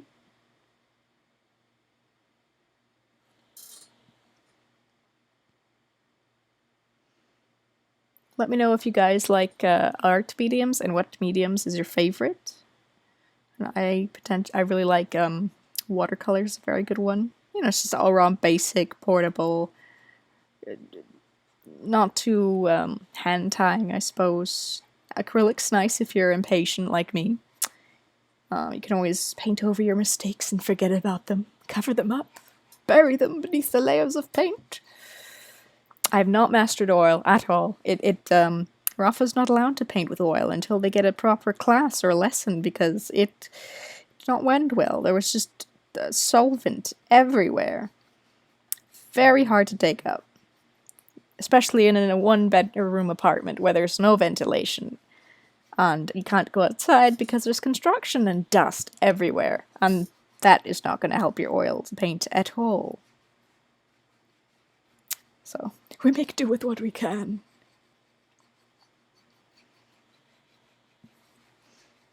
Yes. Gouache. Gouache is interesting. It's funny, just as I learned to work light to dark from watercolor and unlearn all my bad habits from watercolor, then I take up gouache and I'm like, I need to work light to dark, right? No. So I need to relearn my bad habits from watercolor and use them for gouache. So I've also started getting into digital. It's nice that you can do a lot of things, but there's so much power, and with great power comes great responsibility, you know. To quote, I think that's from Spider-Man. Tech support, am I correct? Yes. Yeah, yes, I'm correct, apparently. That is good. I've worked very hard to be knowledgeable in the pop culture, as I grew up under a rock. I didn't know. In beginning of high school, I did not know any superheroes besides, like, Bible Man, which, while funny, is a travesty. Oh, and Larry Boy, I think, from VeggieTales. Grew up very sheltered, so. Did spend a good portion of high school just binge reading Wikipedia on everything. So. Oils are worth it once you have the space. Absolutely. I do intend to invest. Maybe ask a friend or so for teaching or aid. Yeah, I did watch Bible Man as a kid. That was like one of the only shows. I mean, we didn't have TV shows because Mom was like, they're a waste of money and we don't watch them often. We usually watch German DVDs that a friend got us, or shows like The Neverending Story, The Last Unicorn, The Dark Crystal dubbed in German, or like cassette tapes from like Disney or whatnot. But yeah, we did watch Bible Man in like Sunday school a lot, or, you know, if their parents are having a small group, you just put on Bible Man for the kids. Or in class, if the teacher, you know, like how in school teachers are like, I'm tired, just let's put on Nat Geo. In church and Sunday school, I'm tired, let's put on VeggieTales or Bible Man. So, it was really funny, kind of silly, like it's campy, I would describe it, so it's kind of funny to watch. Just very interesting cast. I think one episode was, I forget the character's name. He was dealing with the Prince of Pride, and the evil computer's name is Lucy, like Lucifer, which I thought was interesting. So it's like, that's one bad guy who's trying to foil Bible Man all the time, and he fights with the power of verses, and, you know, this whole, like, armor up process is interesting. Like, the belt of truth, the sword of righteousness, yeah! And it's just, it's so campy. But it's almost kind of funny to watch because of that. But, yeah, it's very sad. Did not know about, like, Superman or Captain America or Spider-Man. I mean, I've obviously seen them and heard of them, but I didn't know anything besides that, oh, this is a character. Which was quite sad. So, I also was a bit of... Yeah. When I say under a rock, I kind of almost mean it literally. Just call me Patrick Starfish. I mean, it was bad. Luckily, I think I've caught up more or less to most people's pop culture knowledge, you know, which is good. Very good indeed. But yeah, I think in college we had on the last day of class for, I think it was concept design, we had like a contest where we had to, like, we were given like a question, a trivia question, and we had to like name what film or book or pop media thing it was from. And I think first place won like a book on concept design, and second place won like a DVD on concept design, and so forth. So I was very surprised that I took first place and got the book. I'm like, wait, what? I grew up under a rock. How is this possible? So, but then again, I can be very competitive, almost to a fault. So Yeah, it's interesting. That was a good class, though, concept design. I particularly enjoyed the tricks the teacher would use. They gave us a fake contract to read over and sign and hand back, and I'm a bit of a contrarian, as my username suggests. And I was like, ooh, I'm gonna, challenge some things. Yeah, then the media is good. Yeah, I'm not caught up with Bioman at all, or any of these things, or any shows, but I know a bit. What was I saying? But yeah, basically, what the teacher did was hand out a contract, and I'm a contrarian, and my friend's like, Rafa, don't fight the contract, just sign it and hand it in. And I was resigned, so I just read it, and the more I read, I was like, these are weird. Like, the clauses were like, once you work here, you can never draw ever again, and all your work ever for the rest of eternity will be belong to us. Like, in this fine print, like, between normal clauses, like severance pay and whatnot.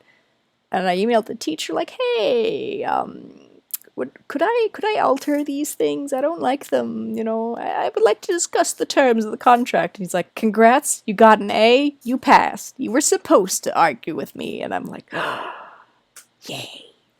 A lot of kids did not pass because they either didn't read it and sign it, or they just blindly signed it. It's like, yeah, here's my soul. Have fun. So, it was fun. Much to the chagrin of the other teachers, when you had like the school contracts for your studio, and I was like, so can I edit? And everyone's like, no, Rafa, this isn't concept art, stop it. You can't challenge everything. And I'm like, I can certainly try. Oh yeah, definitely. Always carefully read your contracts, and if you do not agree with the terms, discuss it with the potential employer and the person who wrote the contract. Usually people are pretty, agreeable. They will discuss them. Some companies, like, I think Disney, they're just so big that they can be like, yeah, no, bye. So, it depends what you're willing to put up with. It's also important as an artist or an illustrator, make your own contracts, You don't want people taking advantage of you, Make sure they pay you, Severance pay, I think, is important. So if somebody's like, you know what, you're in the middle of painting, we're just gonna cancel. It's like, I spent all these hours, so severance pay is like, oh yes, you cancel the project, you still have to pay X amount based on how complete the work was, which I think is pretty fair. So, hey. Yeah. Yes. Yeah, I know a few art tips here and there, if you have questions. It's learned a lot of interesting things. Hello, tech support. Hello. Good. Good.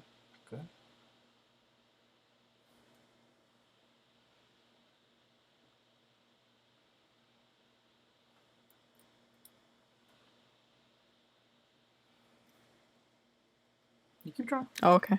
Sorry, I was just enraptured with what you were doing. Make sure you have all your tags and stuff. Yeah.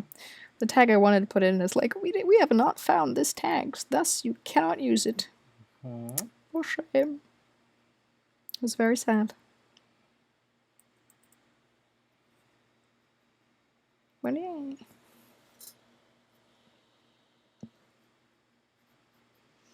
Yeah, don't mind me, just winging how to paint fabrics. Yeah. Totally can't. I don't know how to paint fabrics. They're so hard to draw, especially without a good reference.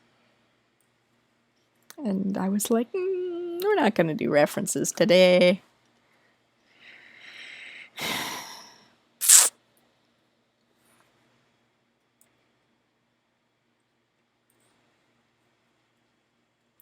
So we will try and wing it, see if we can't use that inner library that I've supposedly got in the mind. In the mind's eye.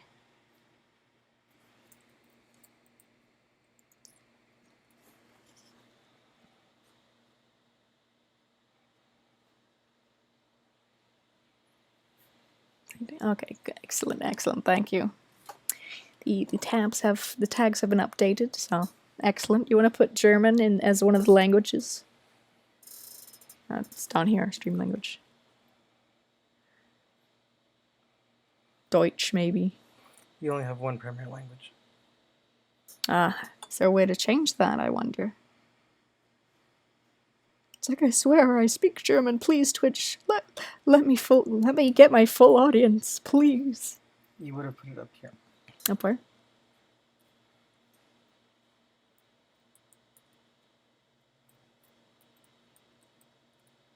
I see. Excellent, excellent. Thank you. And you should always lead with the main thing that you're doing. I see. So fanart, dsmp, then say bed and test. Fanart should be the first thing you're doing because that's the first thing people are going to see. I see. Excellent.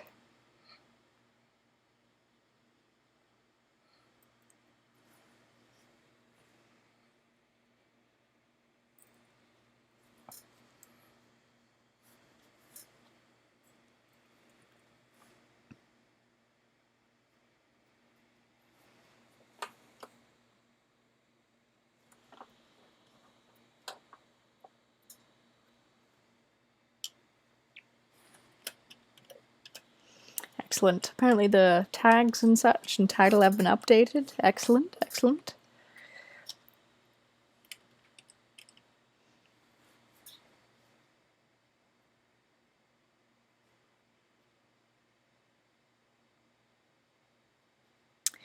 Yay.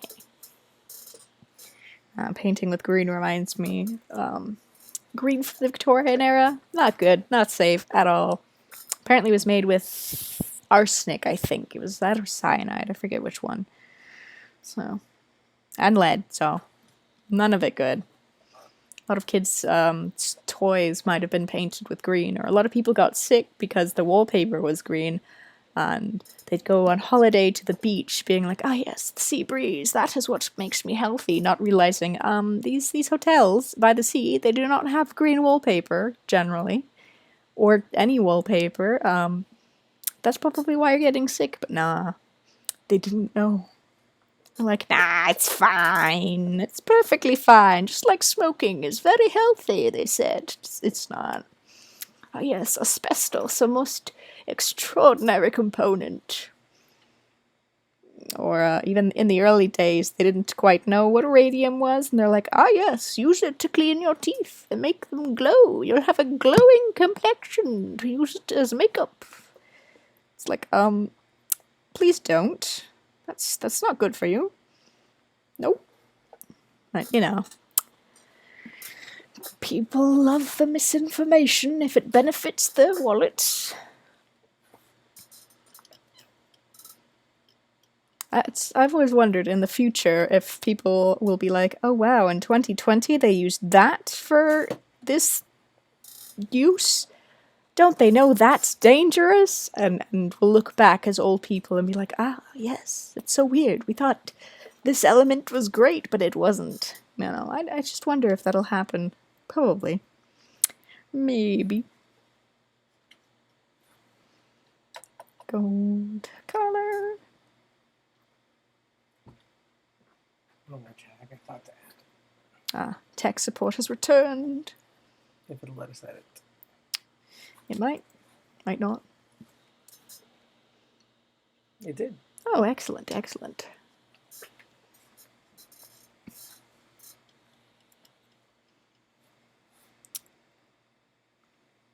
But yeah, just a till stream today.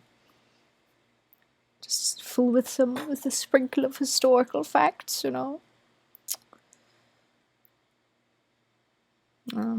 Like the makeup Queen Elizabeth used. Lead. You know, the elixir of life that they tried to make for the emperor in China, mixed with, like, they used, like, I don't know, lead and, I think it was carnelian. It's red stone it's very bad for you, very dangerous. And I think also, like, arsenic or one of those not good for you things, so It's always interesting in the past, like, oh yes, this will make us beautiful. It did not. Oh. It's like, as much as sometimes we wish, like, oh, I wish I could be in the olden days. Nah. I know a lot of historical fashion people are like, old styles, not old values. Which I kind of, I respect. That makes a lot of sense.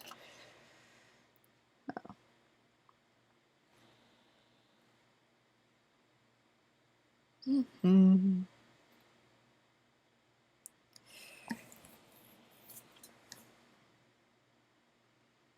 Yeah. A lot of things too just aren't sustainable as they were then, or even then weren't sustainable. Like a lot of corsets were made with whalebone. There was a huge whaling industry and they used like oil and everything from the whale, but they were getting to be close to extinct. Now their population's probably better off. They're more closer to their old ancestral numbers, which is good. The one thing I've noticed, they did a study recently, and the study was saying that whales have to shout, basically, to be heard.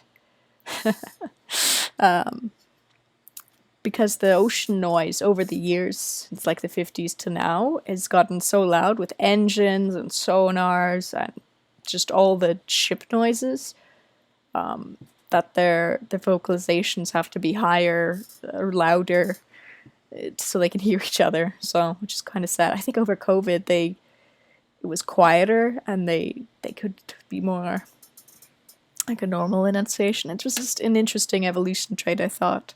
It's like, oh no, they have to be loud because of us. How terrible. Those poor things. Skin color, my old rival. I don't know how to paint, and yet here I am. We wing it. We wing everything, honestly, at this point. Just a dish of that. I found that very, very diluted brown or orange works for a nice skin tone. But not always. Sometimes you overdo it and then it's a mess. Well, like that is way too orange. I'll have to dab it a bit. Hopefully I can fix it a little bit. I don't know, maybe just the shadows get that brown orangeness. Just a bit, just a touch. Wait for it to dry like a patient person. Which, I admit, is not one of my strong suits. I am not very patient. I don't know why I use the medium, which one needs to be patient to paint, but here we are. Yes. It's going along nicely, I think. Not terrible, not hating it. Bit simple, bit stylized, but the horse looks alright. I would have to say.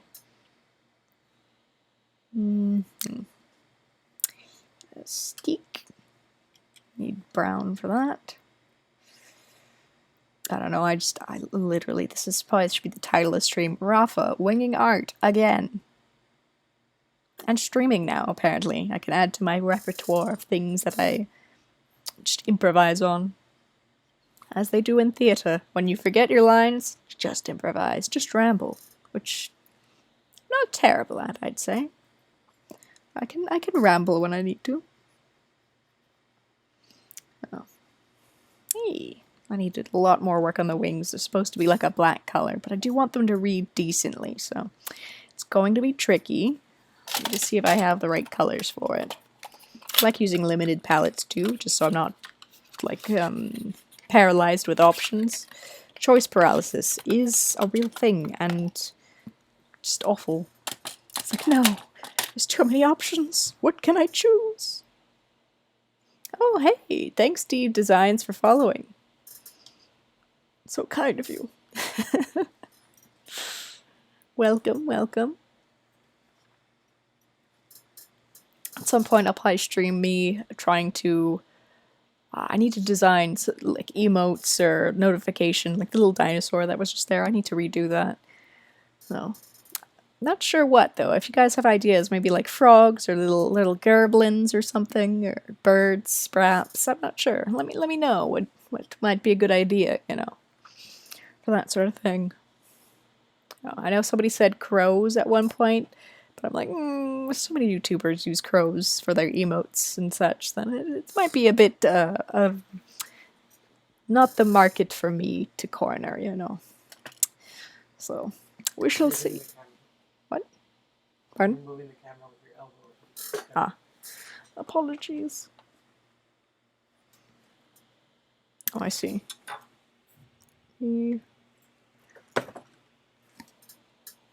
Oops, let me fix the camera for a minute.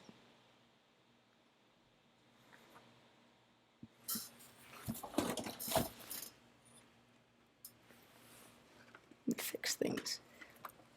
Oh.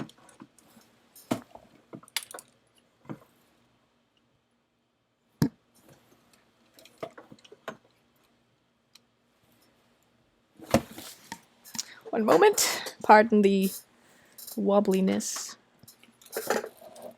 Here, let me be back in a second. Just let me.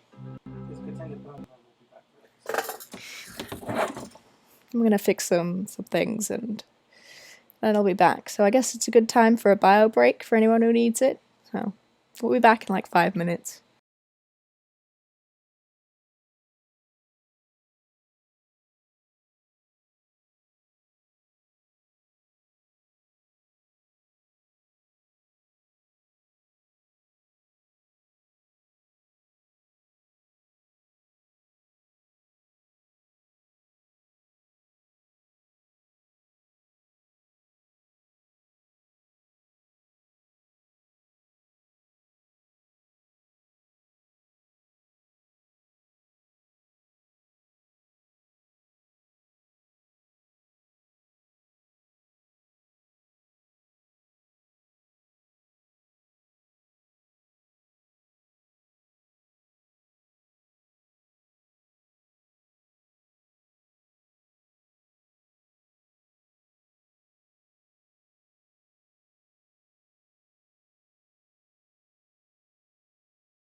All right, and we are back. Thank you guys for waiting. It's a nice little pause. Hopefully, we adjust the cameras a little bit. Had some technical difficulties earlier. All's well that ends well. All right. Oh, I misspelled minutes. Ignore that.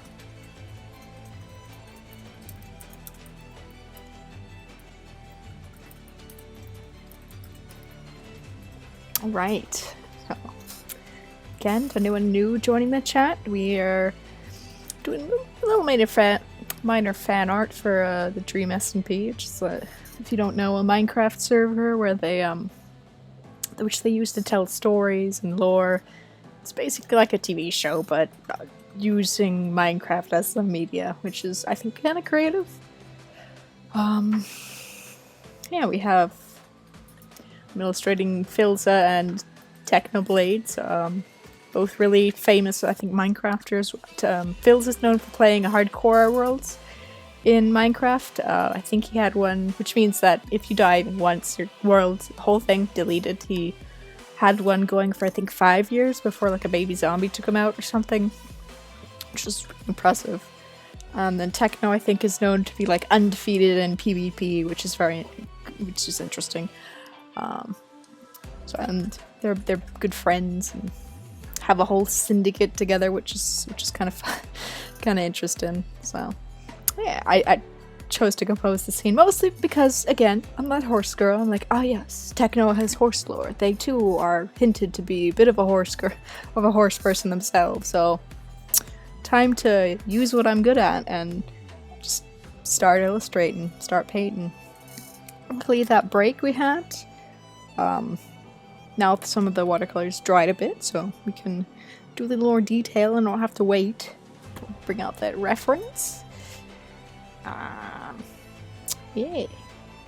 Need to work mostly on the wings, I think. I think I'll use this darker blue. And see if I can't do the diamonds. Oh, I think I want to do that when it's wet. Yes. Yeah. So, I think it's a little more fine detail work, which is gonna be interesting and fun. This is where I can get lost in the sauce a bit, as it were, and maybe overwork the piece a bit. Just winging it at this point, as always. Just, yes, not gonna use a reference for the wings. Why would I do that? Totally wouldn't do that. Nope. Really, you ought to. Do as I say, not as I do, you know. Unless you sort of like that stylized sort of look or have a very, very good visual library, or that is to say, in your mind's eye, you can picture something really well, or you, out of habit, have drawn something quite often. Hey. Horses, for one thing, are quite vivid in my mind's eye. I don't need too much reference for them. So it's always good to have it. But whereas like cars, I can't draw a standard car without needing at least some photo reference. So, I know some people are similar. Some people are really good at human faces. Me, you need a reference. Can't do it without a reference. It just looks wonk. And weird. Again, just detailing the feathers. Just really winging it. No pun intended. Yeah, nah, wings are kind of relaxing to draw or paint, honestly. Just so floofy. So we're going in layer by layer with the blue to kind of give it that undersheen when you go in with like a darker color, perhaps. Just gonna paint the edges. Just wing it. You know, put in those little cavulet feathers, I think they're called. Not certain, to be honest. And I don't feel like looking it up, so we're just gonna guess that's what they're called. That's what I'm calling them. That's this top bit with the feathers. No, I've always liked this blue particularly much. Just something about that almost purple but not quite sort of vibe. It's very nice, especially when you're illustrating corvids or crows or people or birds of the darker but slightly iridescent sort. Doot. Get some nice texture because it's bleeding everywhere. Because I put too much water, but oh well. We're going to ignore that. And then do this. And yeah, just wing it. That's the best way to do wings, I'd say. I mean, short of using reference. Honestly, that's how I did some of my essays when we were doing English. Just, I'm just gonna write train of thought, just flow of consciousness, write it down, and then hopefully I get a good grade. It usually worked. Also, sometimes I just didn't know what to say and figured, you know what, I'll just wing it. I'll just write a bunch of scribbles. The teacher will be like, I can't read this, can you translate it? I'd be like, sure, and just give a speech to them and be like, yes, that's totally what this paper says. It's totally not just me scribbling. I mean, to be fair, my handwriting is very terrible, so you wouldn't be able to distinguish scribbles and my handwriting, so it was a neat trick until I reached college where teachers like, yeah, just type it. I'm like, frick. Now I have to actually write something. Oh no. I've been tricked. I've been caught. My ways, they don't work. I have to actually put in some work? Oh dear. How awful. This is not that bad though. Oh. I managed. Again, just still writing flow of consciousness. That helped a good bit. My spelling though has never improved. That is, I love to read. I work in a bookshop. I have dyslexia, and it really just manifests in my spelling. Or lack thereof proper. But alas, we all have our faults. I can draw, but in exchange, I cannot write to save my life. Oh, okay, maybe to save my life, but anything short of that, It's not looking too bad. I'm kind of happy with how the wings are turning out. Not bad. I need to add some more to this saddle, I think. More of these. Burp, burp, burp. Just add some more red. Oops. And hope that it works.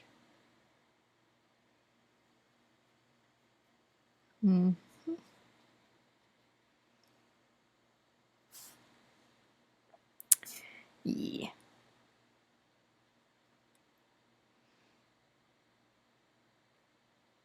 Just do that and a bead of these. I should actually bite the bullet and actually start working on the cloak, which is going to be fun. Not really.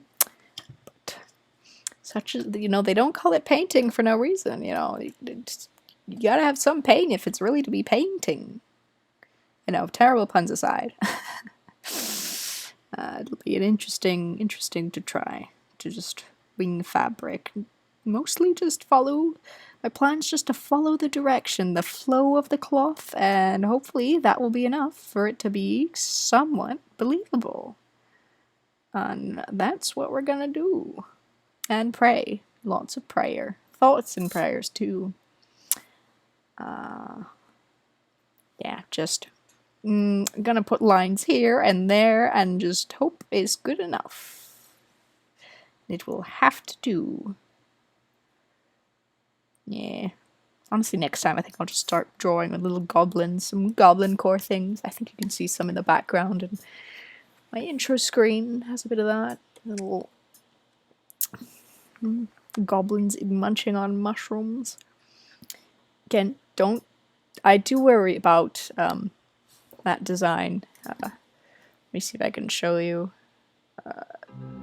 This design, this goblin.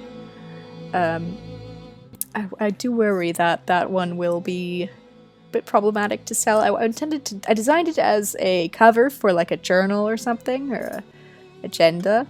But I worry if parents buy it for their kids will be like, mushrooms, fun to eat, because there's a lot of poisonous mushrooms in that painting, and I put them there because it's pretty, not because yum.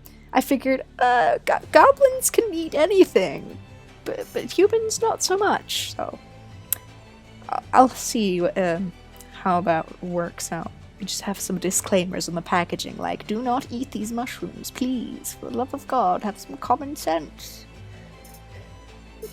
You gotta know your stuff. Well, apparently, speaking of mushrooms, the mushrooms you find, the white, brown, portobello little mushrooms you find, the 3 that you find in supermarkets, apparently they're all the same. They're just at different stages of life, and I thought that was really interesting. Like, what?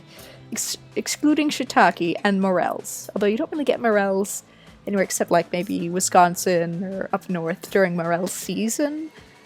So I've never seen a morel mushroom in a supermarket in Miami. You barely get shiitake if you're lucky for some variety. I heard that was because there was like a sort of mushroom mafia that was like, you know what, we need to sell our portobello little mushrooms, and we need any competition. So we're gonna make some propaganda to say all mushrooms are bad and poisonous unless you get them at the supermarket. And while some are dangerous, they were saying things like, oh, if you touch a mushroom, you're gonna die, which apparently is not the case. If you ingest some of them, you might, but oh well. The more you know. So, but that's why there's a very big foraging community, I think, in the States. So both for mushrooms and just other wild plants, like dandelions. Considered a weed, actually a very useful plant. You can make a tea out of it, a salad, just anything really. It looks pretty, got little flowers on it. It's fun to make wishes with. But alas, people are like, these are weeds. Or if you're in Florida, there's these little things, they look a bit like daisies. They're little white petals, a yellow center. I think they're called like Spanish billweed or something like that. I can't remember. But you can make a very nice tea out of them. But they're rampant in Florida and a big weed. But a lot of these weeds are just edible ground herbs, which are interesting. Oh, there's one that is called the morning flower. It's a small ground cover plant with like a blue flower. And the flower lasts only a day. I think it's called like a day flower, a morning flower.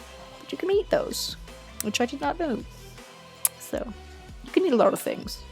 Some people would say you can eat anything, you just have to be brave enough, and you can eat anything once. I don't recommend you eat everything, just good things. So, which is kind of obvious, but oh well. And again, we're going back to detailing the wings now that it's a little more dry, getting to those covulets, and just really winging the light. Where's the light source? I don't know. Not here. Probably goes to another school. Well, try and get those covulets down and just pray a lot. Like, please let me do this well. Oh dear. Just lots of dots and dashes for the covulets. I think that's what they're called. I think that is. It's a bit too dark. Oh no. We're going to detail over here. We'll use that excess darkness for some shadow. Yes. Feathers. Covulets. No, I think these are like, I don't know what the middle ones are called. I have to look it up again. I used to know. For a scientific illustration, we had to do some diagrams of wings. Know all the bits, but do I know them now? No. I do not remember. I do not recall. I don't. Me. Not quite liking how that turned out, but we will fix a little bit. Just covulets and the primaries, and we will ignore the other ones. Uh-oh. That's no good. Happy accidents, I think Bob Ross was saying. Let me see if I can fix that. We're just gonna pretend it's snow or something. Meep. Hopefully I can lift that paint off the paper and it's not too big of an issue. I was hoping for more contrast, but oh well. I'll leave that to dry a bit. Maybe fix it a bit. Darkness for the shadows.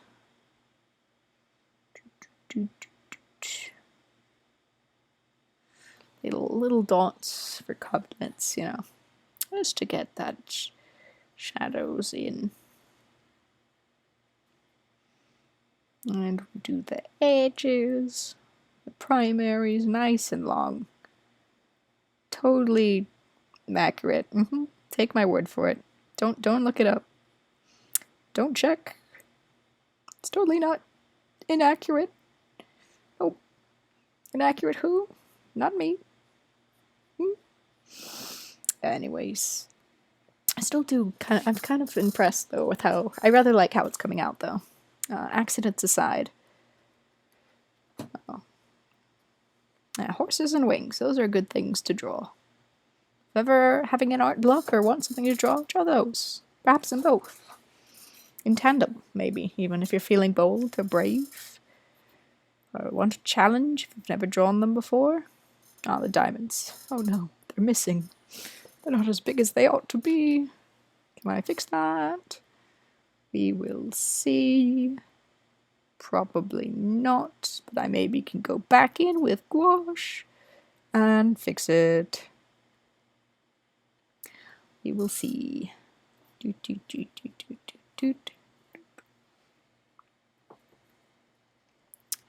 And we're just gonna push around. Basically, painting's just pushing around paint until it looks kind of good, is how I would describe it. Just patterns and colors. Yep. You smush them all together. It's not terrible. While letting the horse dry. Yeah.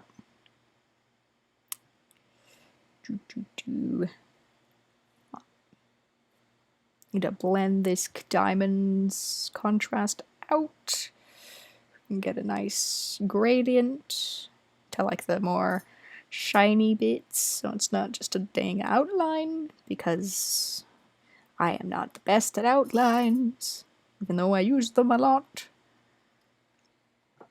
which is kind of silly. This is too dark. Oh well, we'll play into it.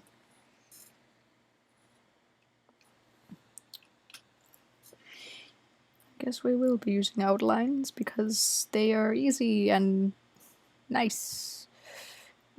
Ooh, that's too dark. Nope. And we'll lighten it and smooth it out and pray. Lots of prayer.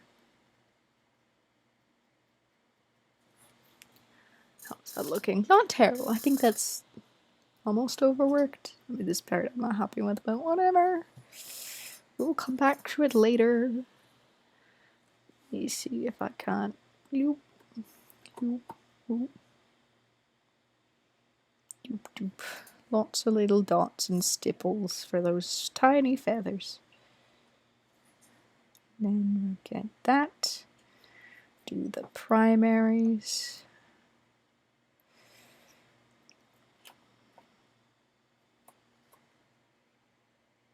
Maybe make them darker to get that shadowy effect and kind of blend out that mistake I made. Yeah, it's not bad. I'm gonna leave the covularies or I forget what they're called, the small feathers on the top. I'm gonna leave them be and work on the dark primaries down here. Try and blend things out. Ah, yeah, I like that. That's decent. Maybe a little blending going on. Okay, I lied when I said I wasn't gonna go back and touch it. Seems I will. Anyways. We're just gonna focus on making the diamonds a bit more contrasted, and then maybe cheating and using an outline. Maybe.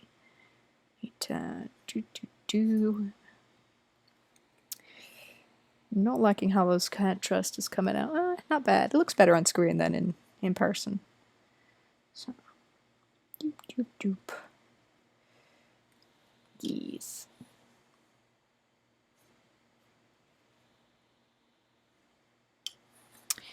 We're gonna keep on trucking, as the saying goes.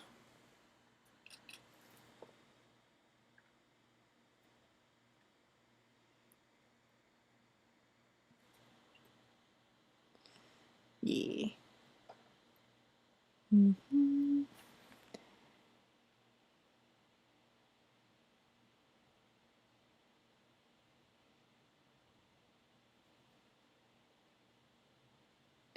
Me fix something on the computer.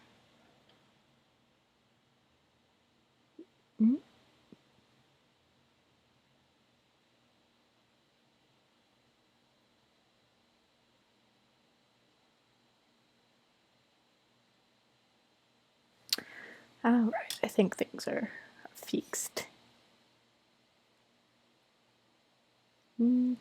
Anyways, back to feathers. I think we'll make this up a tad bit darker just to blend it in. And we blend some more and just dark, all the feathers, just so dark.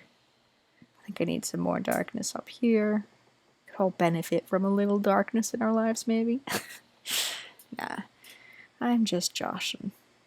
Anyways, yeah, really just winging this at this point. I really ought to have gotten a reference photo, but no, it's fine. And I'm just gonna call that one kind of done. Almost, kind of, maybe.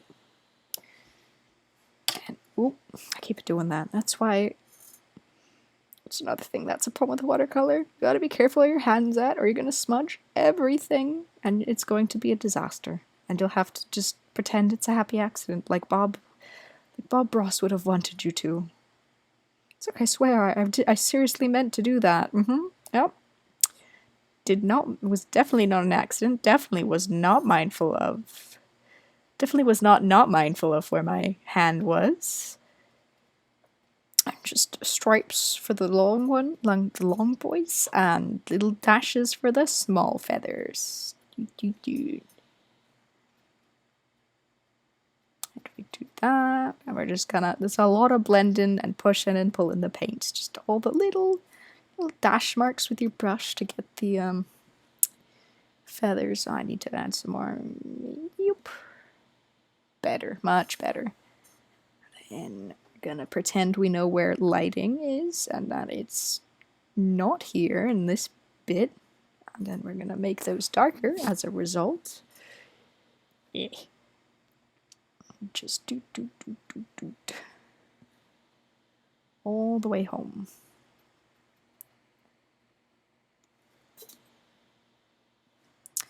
It's too stark. We need some contrast and to blend a lot. Lots of blending. That's a bit better. Kind of, not really. I'm just looking at the computer to be like, I don't know if that's good enough. Maybe I didn't want to go this dark, but alas, we must do what we must do. Do some contrast.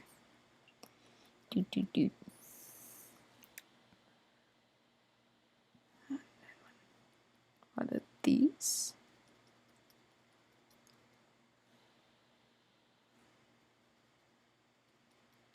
And this. Not terrible, not completely happy with the end result either. I think I'll do more. And this is why I overwork so much. I'm like, let me do some more. Oops, I made a mistake. Let me do more to fix it. Do I fix it? Who knows? You can certainly try, as my DM from D&D likes to say. You may certainly try. when you want to do something risky. That's supposed to be the guy from Bleach. Yeah, but the guy from Bleach, in my defense, does not have wings, so... And that's supposed to be the pig princess person? Yes. Tech support had some questions as to who the characters were. Again, it feels a Minecraft and Technoblade, so... One is the quote-unquote angel of death, and the other is the blood god, or acolyte to the blood god. It's never made clear which is which. They do love to throw around the phrase blood for the blood god, so... There's some blood god involved. Who they are? I'm not sure. Corn. What? Corn. Tech supports here with the Warhammer references. Corn, you said? Yes. Corn. Apparently Corn is the true blood god, and Technoblade is nothing but an imposter, so... Don't let the fans hear you, or the fangirls. Because either way, someone's gonna have their blood spilled. I do like that saying, though. Blood for the blood god, skulls for the skull throne, milk for the cornflakes. Because milk in your cornflakes is important, even if it's just lactose-free or something. And I'm just gonna wing these feathers, because I don't know what I'm doing. Yes, more of this. More of that.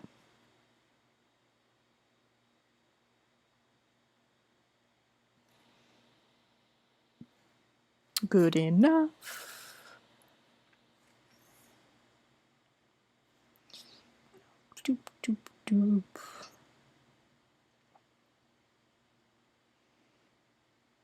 You try to get value, but you don't get what you need. It's like, no, please. I just need a little bit of contrast. Don't go all that way. I think we're getting somewhere. We're getting close to that. It's almost done. Maybe. Potentially. Kinda. Cute. It's a bit much. I need to lift some paint, actually. Lift, lift, lift. There we go. More. There we go. Some more. Just to get some nice contrast.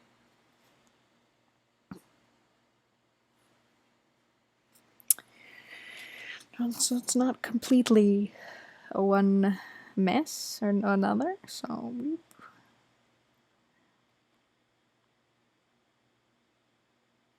And we're going in dark because I don't know why, but that's what my brush has decided. It's like, ah yes, let me not dilute the paint. Your curse. To use watercolors way too thick, like it's gouache, but it's not. And here we are. This is my fate. Alas. Oh, now it's a bit diluted. Now I can do the feather thing, hopefully correct. Maybe. Just a bit. Please. Not looking terrible yet. Not terrible at all. Doop, doop, doop. Okay, that did go a bit wrong. Did not want that.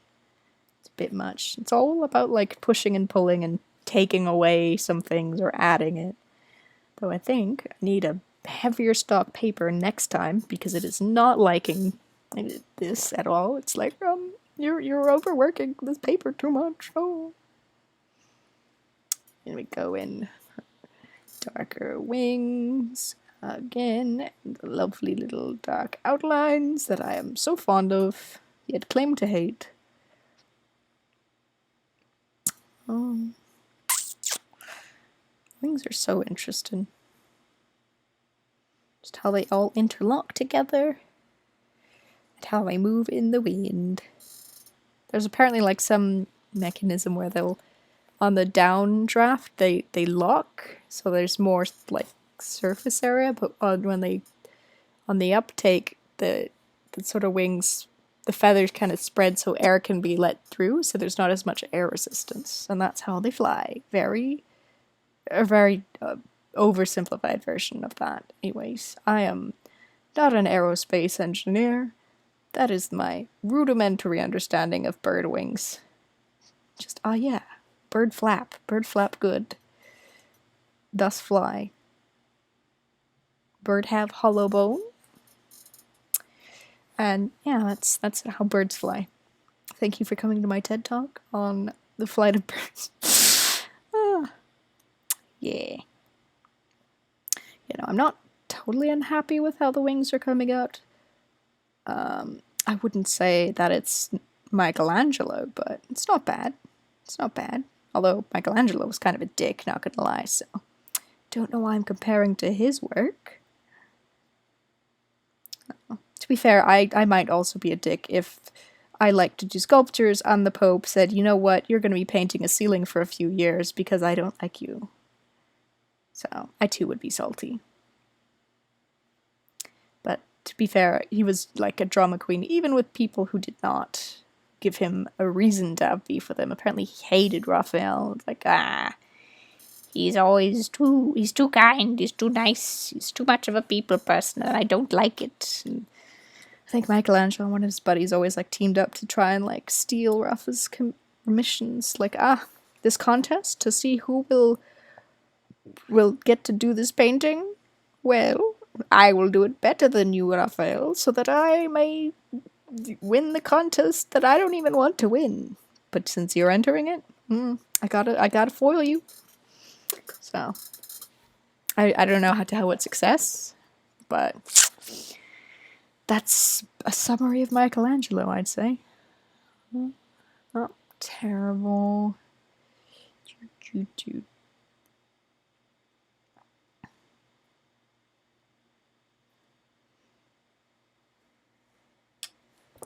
Gonna be careful because here is still wet.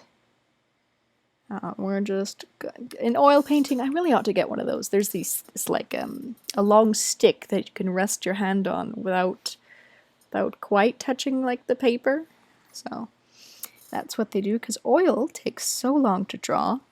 So if you ever see a painting of an oil painter with this weird stick with like a ball at the end, that's what it's for. Or so my teacher taught me. So I honestly ought to invest in one because I am not patient enough to wait for things to dry. And that is not good. The others.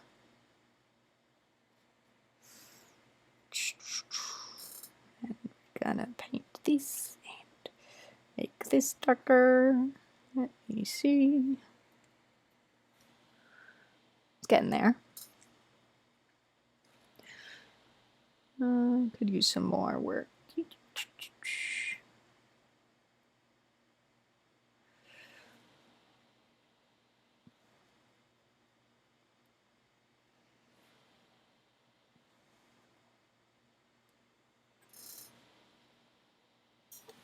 It's a bit better. Not quite. Again, this is prime example of Rafa overworking something to death because they're not quite happy with how it came out.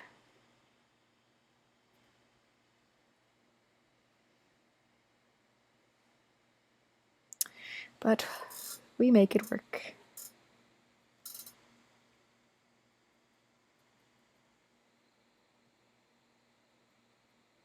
Just lots of texture too. Little dots everywhere. So many dots. Everyone gets a dot. Okay, I don't dislike that. We're gonna stop messing with the wings, lest we have things not turn out right. And we're just gonna start messing with faces, which is probably not a good idea because they are very easy to mess up, but here we are. Risking it for the biscuit, as they say.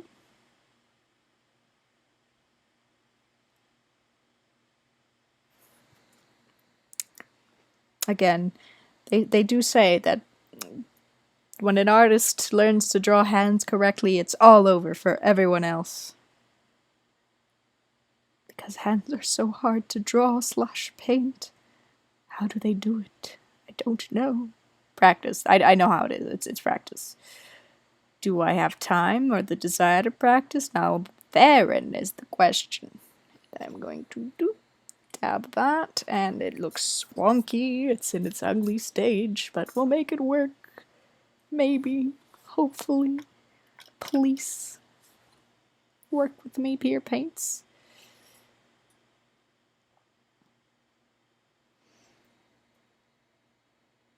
And we didn't do that.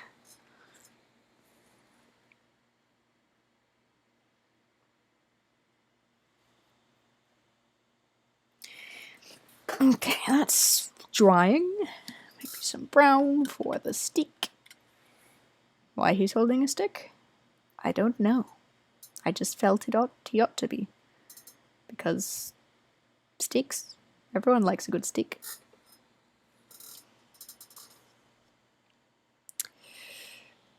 Oh.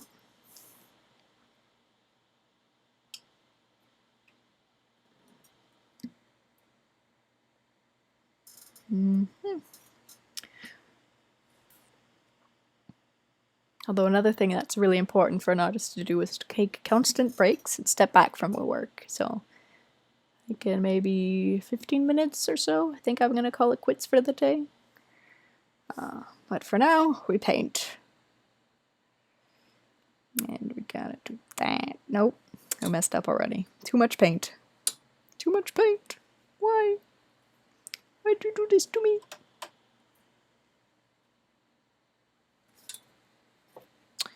And that. Okay.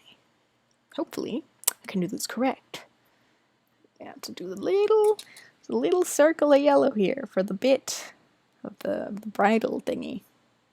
Yes, that is the correct terminology. Bridle thingy. Gonna do all the beatsy piano. Okay. I think she should do some yellow here, and here, and here, and here, and there. Just to help a bit with the contrast that we have. I'm not too unhappy with the feathers, actually. Stop it. And, right. Forgot about that. I need to do a red sash right here. Because I fumbled a bit, and this is too blue, but whatever. We will deal with it as best we can.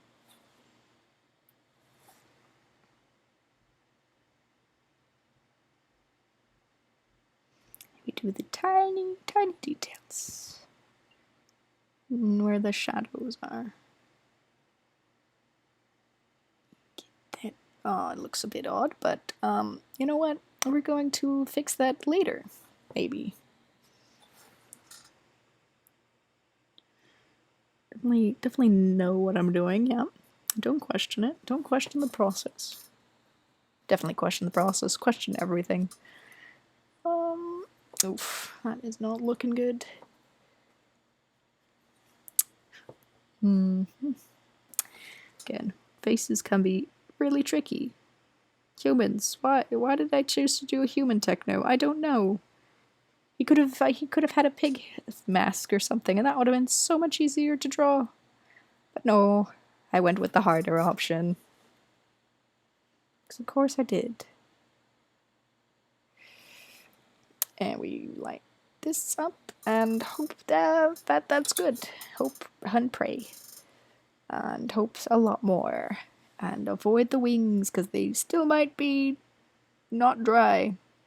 Wet, that's the word I'm looking for. Okay. Hands.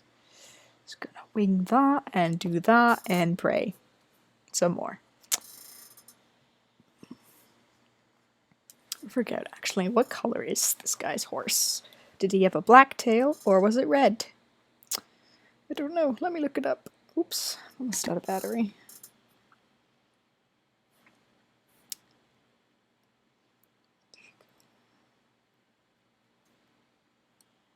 Let me look.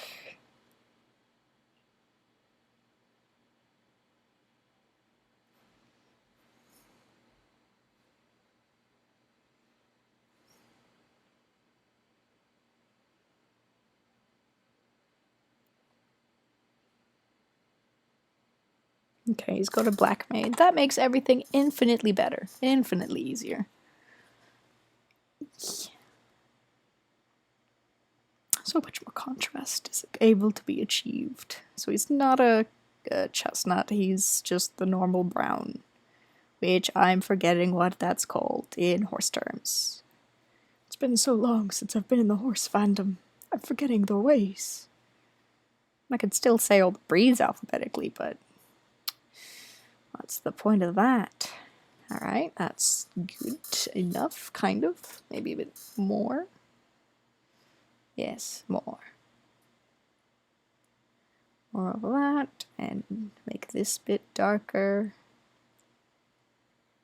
Okay, that's good. Yep, good. And that's good enough. And do this. There we go.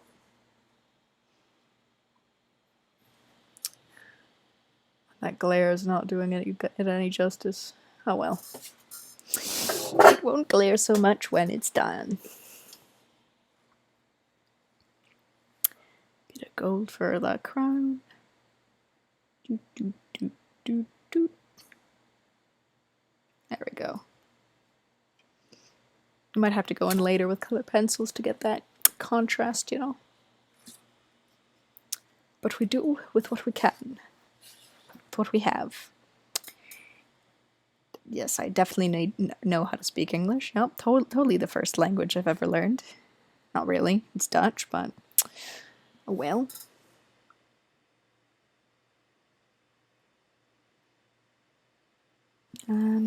Doing the details. I need a thicker paint, not so watery. That should work. Alright. And this and that, and then we do that. Be a nice little undershadow for the cheek of the horse. Outline that bridly bit. Get the ears nice and contrasted. Do an undershadow for that. For these, just the plate armor. You know, gotta protect your horse, especially if it's a war horse. And under here, the plate. I need to look at the reference, but my phone is almost dead.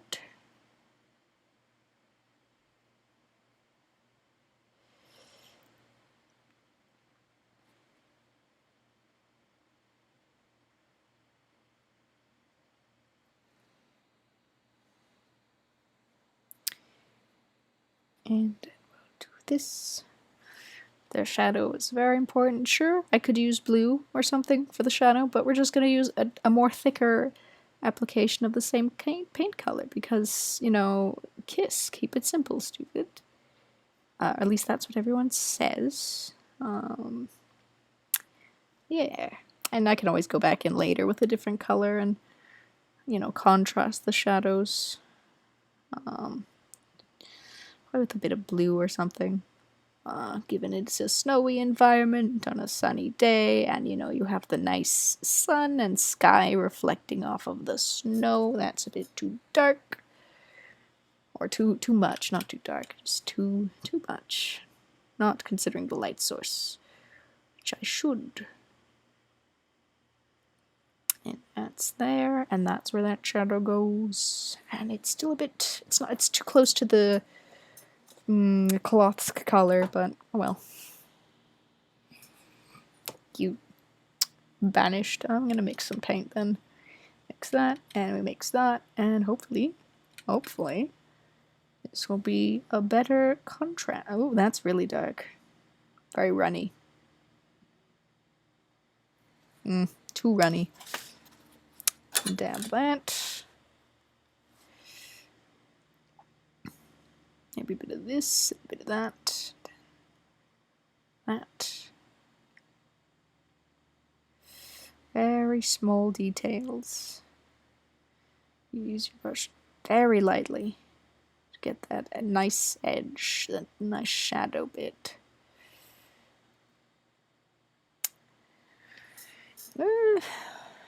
Not too happy with it yet. It's still a bit, oh, it's overworked. I'm just going to lift it. There we go, lifted. And the red again. Oh, it's bloody. Nope. Gotta wait for that to dry. Because of course you do.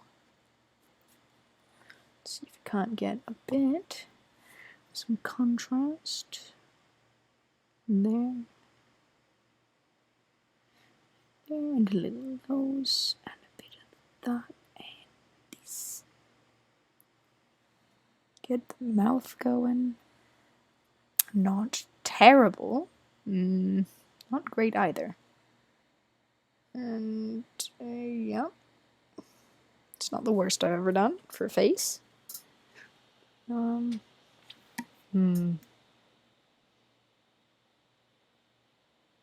along, it's decent, it's decent. It's going alright. I don't hate it. What do you guys think? Next time go wild? Yeah.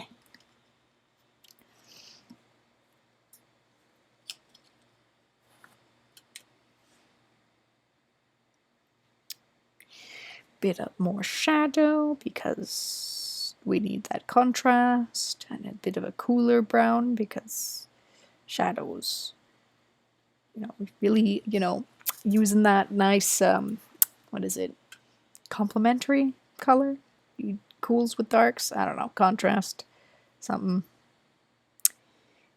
That, and a bit of that.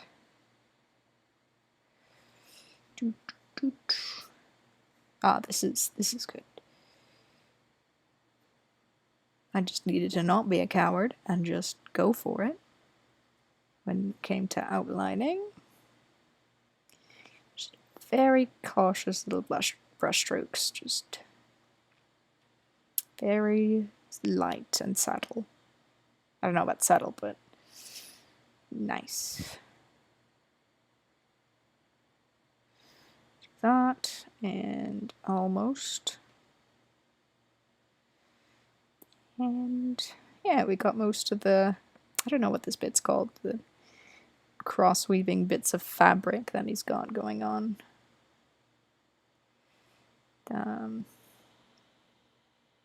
Aw, thank you.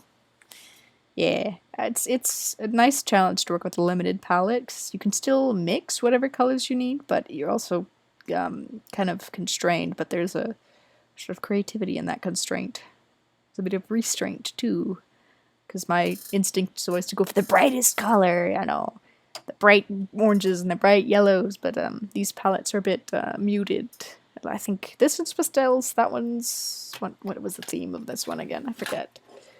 Woodland themed, so it's a bit more muted, and this one was Essence. I don't know what that is, but it's a bit more light and yellow and more greens. It's a bit warmer than this one, so yeah, I'm not hating it thus far. It's not terrible.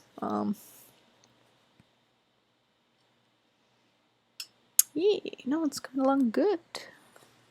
Just used to need to be a bit more bold, I guess. That's what I've been lacking. Oop. This is way too runny.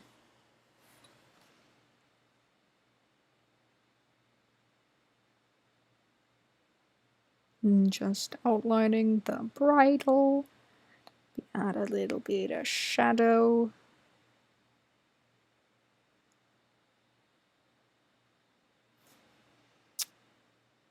Okay. Pretend I know what I'm doing when it comes to horse armor. Yep. Definitely know what I'm doing. Yep. Don't doubt me at all.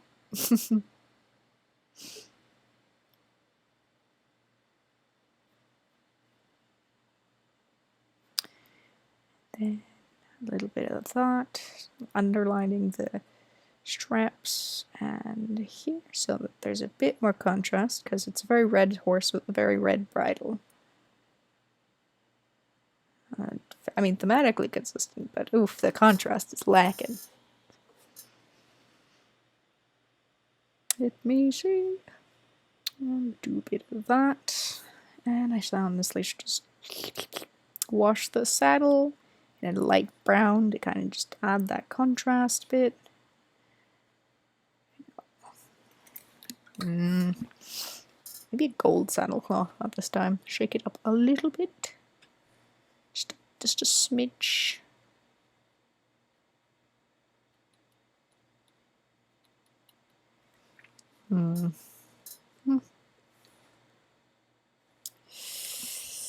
Yeah, I have to go back and do that. We're going to use a little... Actually, we're going to use this blue bit. Nice light icy blue. Get in that nice shadow for the white shirt.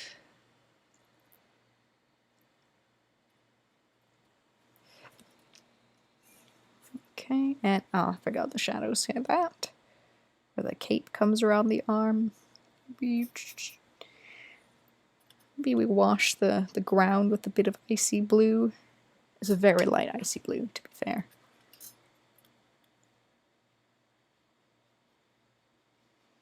Just whoosh whoosh. That's totally an accurate shadow. I definitely know how snow works. It's not like I've been away from snow for about a year. No, not at all. Not me. Terrible.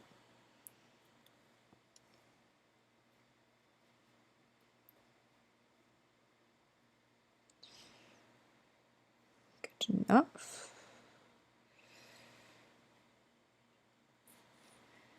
Definitely, totally a snowbank.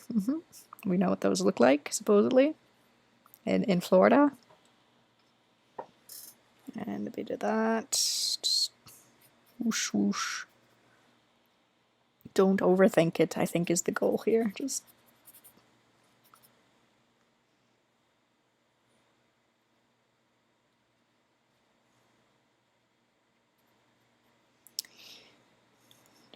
you know, winging the landscape, doing that horizon for a bit. Make it dynamic, angled. Oh, I don't know if you guys, you can see a little bit. Okay. Getting that nice contrast with the blues.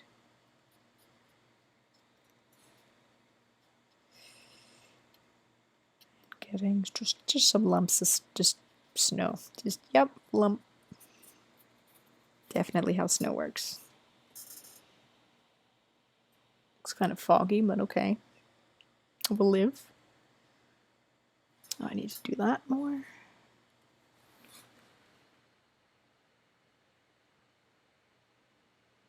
And then outline the eye, because that is receded. I don't know.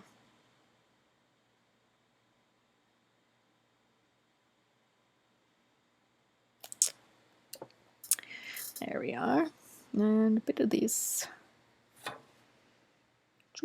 little bit of an outline under the stomach, just to get that shading done. And on the foot, but put some more emphasis here, there.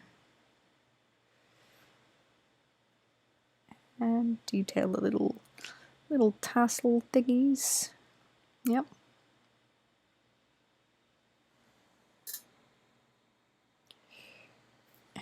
This is a bit bloody. I did not think that through. It's bleeding, but we will ignore it.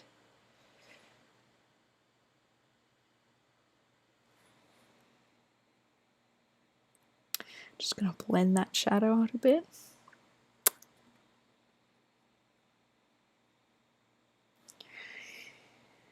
And spread that out. Although, I think it's almost done, but I think I will take a break. I think this is where I'm going to end the stream. So, thanks again, guys, for tuning in to the stream. I appreciate y'all's support. It's been really fun. I think I've got a lot of progress done. I think I continue this next Wednesday, perhaps, when I have some like fresh eyes on it. So, thank you again, guys, and have a wonderful rest of your Wednesday. So that's where we'll end it. Yeah, bye!